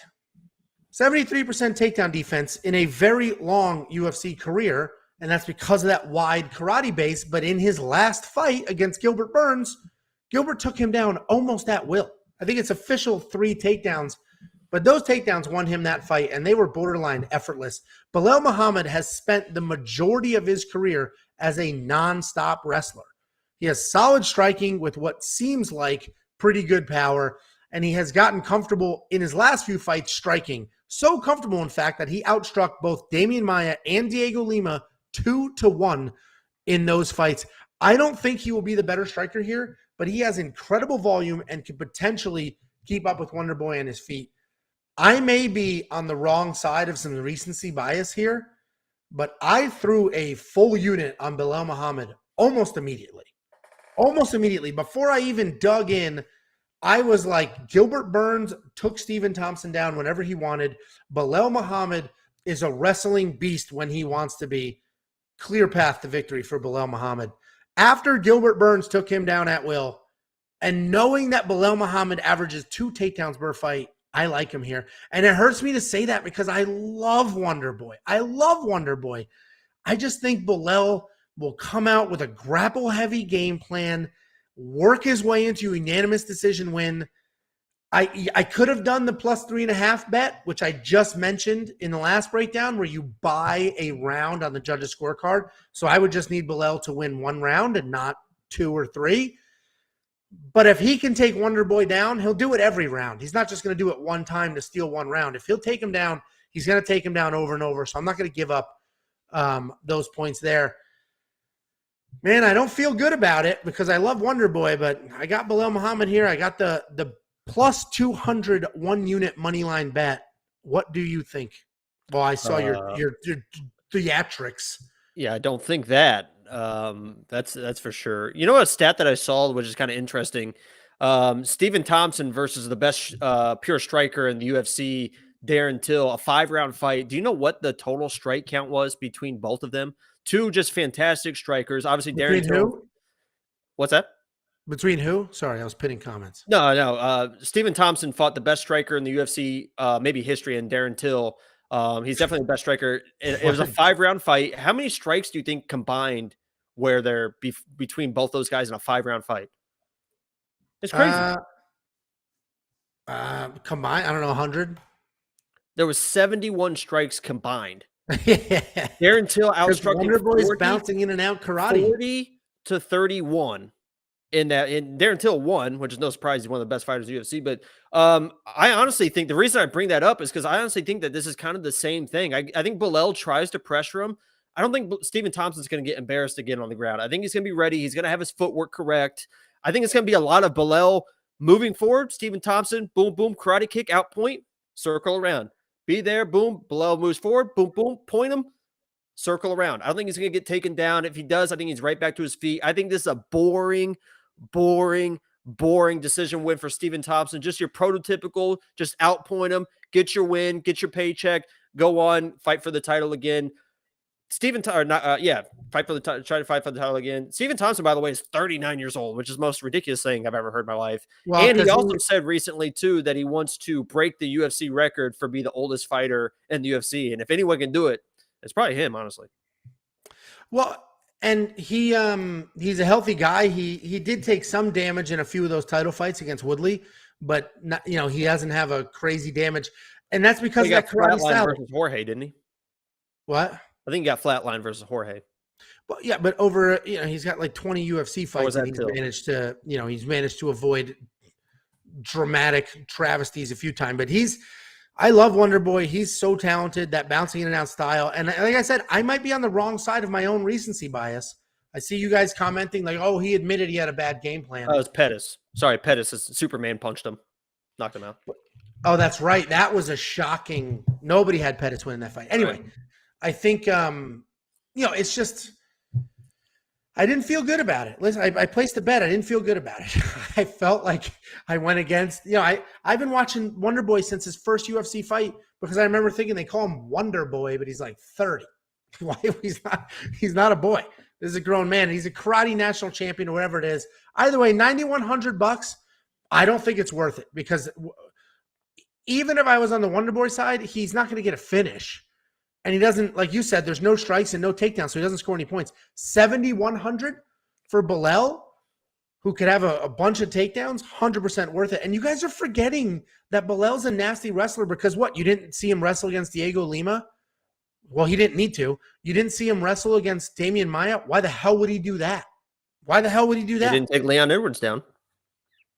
That would be the opportunity to well, I mean, how many minutes did they fight before his eye was removed from his head? A round and a half, I believe. Okay. Anyway, so, he had a full 5 minutes and didn't even try. I liked Belal. I like the idea that I think he's smart enough. And here's another weird, stupid. This is Jacob system stuff. He's an analyst now on the UFC desk. I wrestled my whole life, and then now I coach wrestling. I have learned more as a coach than I ever did as a wrestler because you have to break things down. You see the things. You watch people do it.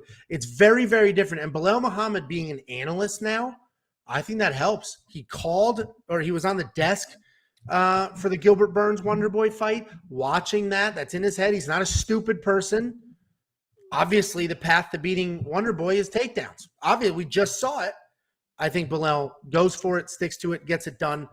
I would be very happy if Wonderboy wins. Right, and I agree with the analyst thing because I think just from me breaking down all these fights, I would consider myself probably a blue belt at this point with all the Ryan Hall film that I've broken down. I've seen you fall over tying your shoes. I am going to give myself a blue belt on the next live stream. Listen, as somebody who's actually done that my whole life, it's a little offensive. Gave yourself a blue belt? That some little Congrats. I slapping yourself with it. Woo! Yeah, I got my blue belt. I won like a Naga tournament, and literally on points because it was just 1 million because I wrestled just 1 million takedowns over and over. They're like blue belt. I'm like, okay, blue belt it is. I use no jujitsu at all, but I'll take it. Next up at UFC Vegas 45, we have the main event of the evening. We have Derek Lewis versus Chris Daukaus. Derek Lewis, 25-8 overall, 4-1 in his last 5, coming off of that loss to Cyril Gane, where he essentially quit in his hometown. Chris Daukaus, 12-3 overall, 5-0 in his last 5, all 5 wins by knockout. Derek Lewis is boring in his fights and exciting on the microphone. He's a low-volume striker that just waits for you to come to him. If you come and leave an opening, he will throw a heavy punch and put your lights out. He's not particularly fast. He's not very technical, but he has a pretty good chin and enough power to knock out a horse. His power keeps him in fights. Go back to the Volkov fight, which we've mentioned over and over. The dude was 1 minute away from losing a very clear decision, and then one punch changed the entire thing, worked himself into an interim title fight. Chris Daukaus is a very good boxer. He is fast at heavyweight. He ties in combinations really well. He will be the more technical fighter here and just needs to avoid the big shots. He needs to stay technical, avoid a firefight, which he should have no problem doing. And Daukaus has never been taken down or even attempted a takedown in the UFC. So I don't expect much grappling in this fight, but even if there is, Daukaus will be good to go with his BJJ black belt. This is an awesome fight or a miserable fight. Derek Lewis is a notorious slow starter with very low volume, but an insane amount of power. So Daukaus either does what he does, which is high volume and high power till a knockout, or he is nervous and stays away. Every Derek Lewis prediction is the exact same thing. You pick the other guy because they're technically better than Lewis, but you make the mention, you give the caveat that Derek Lewis can knock that person out. And that is the exact same thing here. Daukaus is more technically sound. He has more power. He should win, but Derek Lewis could put him down with one punch at any point. In this fight, full money line, -140, I got a unit on Chris Daukaus to do the right thing and win this fight. Jakey boy. Why the hell was I muted? Because I was echoing in your microphone. Oh, okay. I accept that. I accept your apology. It wasn't a grudge. It wasn't a grudge. All right. I was literally sitting here like, what the hell did I just do? You just thought I was going to preemptively like interrupt you, so you're getting ready for it. You have just a big red button next to you that you just smash all the time. Mute. Listen, I honestly think I was a big Derek Lewis guy, but I've never been so disappointed in somebody in a title fight. This was like the moment that he was waiting for in his hometown. And he kind of mentioned that the pressure was getting to him when he should have read more into that, because leading up to it, that whole week, he said he felt uncomfortable with the pressure of fighting for the title in his hometown. He gets punched in the eye and just kind of like grabs his eye and then takes a knee and just basically gives up in the fight. I think that this is like kind of the downfall of Derek Lewis. He's mentioned before how he's always been a guy that fights for the money. I think he likes fighting, but he doesn't take training like super serious, right? And he's fighting for the money. And I just think that this is going to be the downfall of Derek Lewis, where he kind of is fighting these top guys. He's going to start to become the gatekeeper, and he's always going to have that puncher's chance, right? But Chris Daukaus is just such a better fighter than Derek Lewis from top to bottom and striking, whatever. Derek Lewis has the power, but I hope for Chris Daukaus' sake, and honestly for the heavyweight division's sake, that Chris Daukaus is able to avoid the one shot and is able to win this fight so we can get some real good talent at the top of this division. Because Derek Lewis just waiting to knock somebody out is fun, I guess. But at this point, I'm kind of over it. I want to see the fighters fight and have good fights, and just sitting there and waiting and hope we land one punch is not for me anymore. I'm going Chris Daukaus all the way. Obviously, Derek Lewis has a shot. He's always going to have a shot in every single one of his fights, but Chris Daukaus is a much better fighter, much better striker overall. You mentioned the BJJ on the ground, and I hope that Chris wins. I think he should be able to win very easily. So I'm going Chris in this.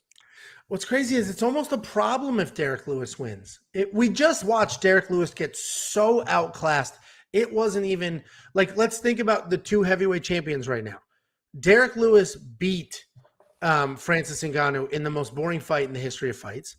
And then Derek Lewis was just completely outclassed, so one-sided you could never run that back against Ciryl Gane. So if Derek Lewis knocks out Chris Daukaus, who, honestly, if he wins this fight, he's the number one contender. Who else? That'd be 6 wins in a row at heavyweight, which is not easy to do. It would be a problem if Derek Lewis won for the division. I saw somebody comment, what's better for the company? And I feel like you were alluding to Derek Lewis winning is better for the company. I completely disagree. Derek Lewis winning throws the division. It just makes it messy and it's just sloppy. We both like Daukaus. I imagine every breakdown on planet Earth is exactly the same. Who's going to have a different take than what we're saying? Chris Daukaus should win, but might get knocked out. It's there's no other take. There's not another side that nobody is going to say Derek Lewis is more technically sound than Chris Daukaus. It's just not a thing. It's not possible. Chris Daukaus does have a jiu-jitsu black belt, just like his brother. And his brother is Kyle Daukaus, if you didn't know that. He does have a jiu-jitsu black belt. I don't think he'll need it, but hey, man, you never know. You never know. He's at a good gym training with real people. That might be their game plan because Derek Lewis can get taken down.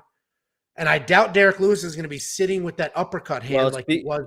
Right. And speaking of, you mentioned your blue belt. Derek Lewis says that he's the best blue belt in Texas. And you guys both live in Texas. So I'd be interested to see how that grappling match would go. He's so big and strong. I know. It's funny. I got nothing for that. The best videos ever are when the title of the video is when MMA doesn't work on Derek Lewis, or no, when jiu-jitsu doesn't work on Derek Lewis or whatever. There's one where he's flat on his back, about to get his arm snapped in half, and just goes whoop, whoop, and just pushes the guy off him. It's the most ridiculous thing. And this, honestly, the size could be an issue because I think Chris is one of those guys that I think he's the only heavyweight in his gym, and he trains with mostly like his brother's size people, like 185ers, 170s. And that's why he's so quick. People mention Chris Daukaus and his speed. I think it's because he trains with like a lot of lighter guys. He doesn't train with heavyweights a lot. So maybe that first time he gets hit, or the pressure of Derek Lewis will get to him. But I'm playing Chris all the way on this. Yeah, and the training with the lighter guys could work or not work, right? Because when I've wrestled for a long time and trained jiu-jitsu for a while, but my jiu-jitsu coach was big. Like he was a big, heavy guy, so it worked out well. Because when you train with the lighter guys, it does teach you to, you got to keep up with the speed and stuff, but you can get away with things that you shouldn't be able to get away with. You can push things through that you shouldn't be able to push through. And then you start training with somebody bigger, or you go live with somebody bigger or the same size. And all of a sudden, if you've developed a little bit of a sloppy technique because you're able to push your way through, it gets exposed. So training with lighter guys has its pros and cons. I think heavyweights should be training with heavyweights. But either way, somebody asked about DraftKings. Let's get to it. Chris Daukaus, I think $8,300 is a great play. If you have Derek Lewis in your DraftKings lineup, it's only because you're chasing a knockout. And $7,900 is not enough for chasing a knockout, in my opinion. $6,800 is where you chase a knockout. What do you think?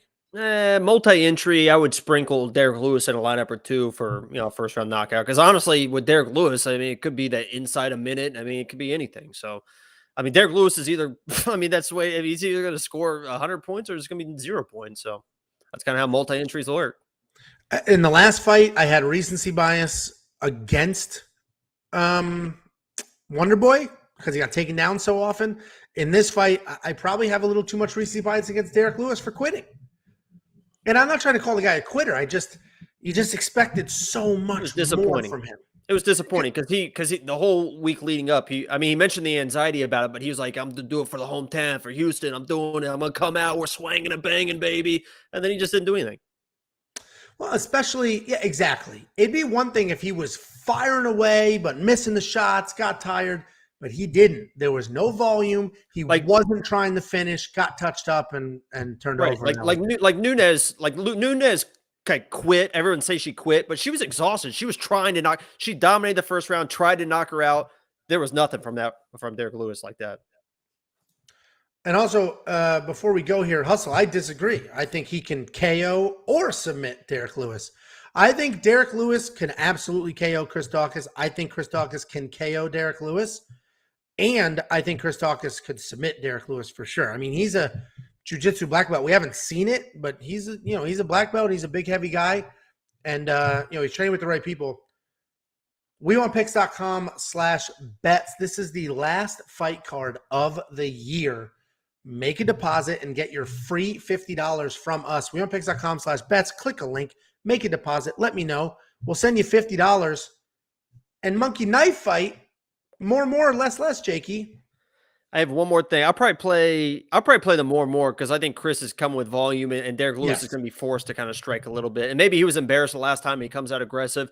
The thing that I worry about in this fight that I'll mention is Derek Lewis sometimes will play possum and he'll act like he's hurt against the fence and then come up with a big bomb. Chris is a guy that is going to try and overwhelm you with volume to win strikes. If he thinks he has Derek Lewis hurts and he tries to run in and Derek Lewis is playing possum, that could be your knockout opportunity. But Chris all the way, I'll probably play the more in the Monkey Knife Fight. And my buddy is Parker Porter. I managed fighters for 15 years, and I managed Parker for a large chunk of his career. Parker Porter fought Chris Daukaus in his UFC debut, literally rolled off the couch, had to cut weight, took it on short notice, fought Chris Daukaus. And we talked about that. And if you watch that fight, he did get to Daukaus a few times. Because I remember being like, he looked pretty good against Chris Daukaus. And in his next fight, I'm definitely betting on him. And he dominated his next fight. So Chris Daukaus is touchable. And Derek Lewis is not the guy that you want touching you. So anything is possible. But I am confident enough. If you're not picking people because they're the better fighter, then what are you doing? What are you doing? You can't just chase wild stoppages. We just talked about Cub Swanson and you said, how can you not pick the better fighter? You literally said Cub Swanson was a better fighter and then you didn't pick But the difference in that fight, Derek Lewis' only path is one single punch. The difference in the Darren Elkins Cub Swanson fight is Darren Elkins has a clear path to victory. Just shut the stream down. You just contradict. Just shut it down. It's embarrassing at this point. I'm sick of your mouth. It's embarrassing at this point. Guys, it's the last card of the year. We're still going to do more content, but we're going to roll out some merch. We got a whole bunch of stuff to do. Let us know what you want from us. Let us know what you'd like us to add, what you'd like us to expand on. If there's content you're not getting that you want, there's gear that you want that we don't have yet, let us know. We're here for you. Like the stream, please. Like the stream, everyone, please. Well, the stream, I'm shutting it down, but go ahead, like it. Subscribe if you're not already subscribed. Well, those likes carry over. All of our lives are subscriber only chat. Thank you all so much for everything. And we'll go ahead and we'll see you on Saturday, and we'll see you throughout the week for our final DraftKings and Monkey Knife Fight and all that good stuff. We'll see you guys then. Thank you all for everything.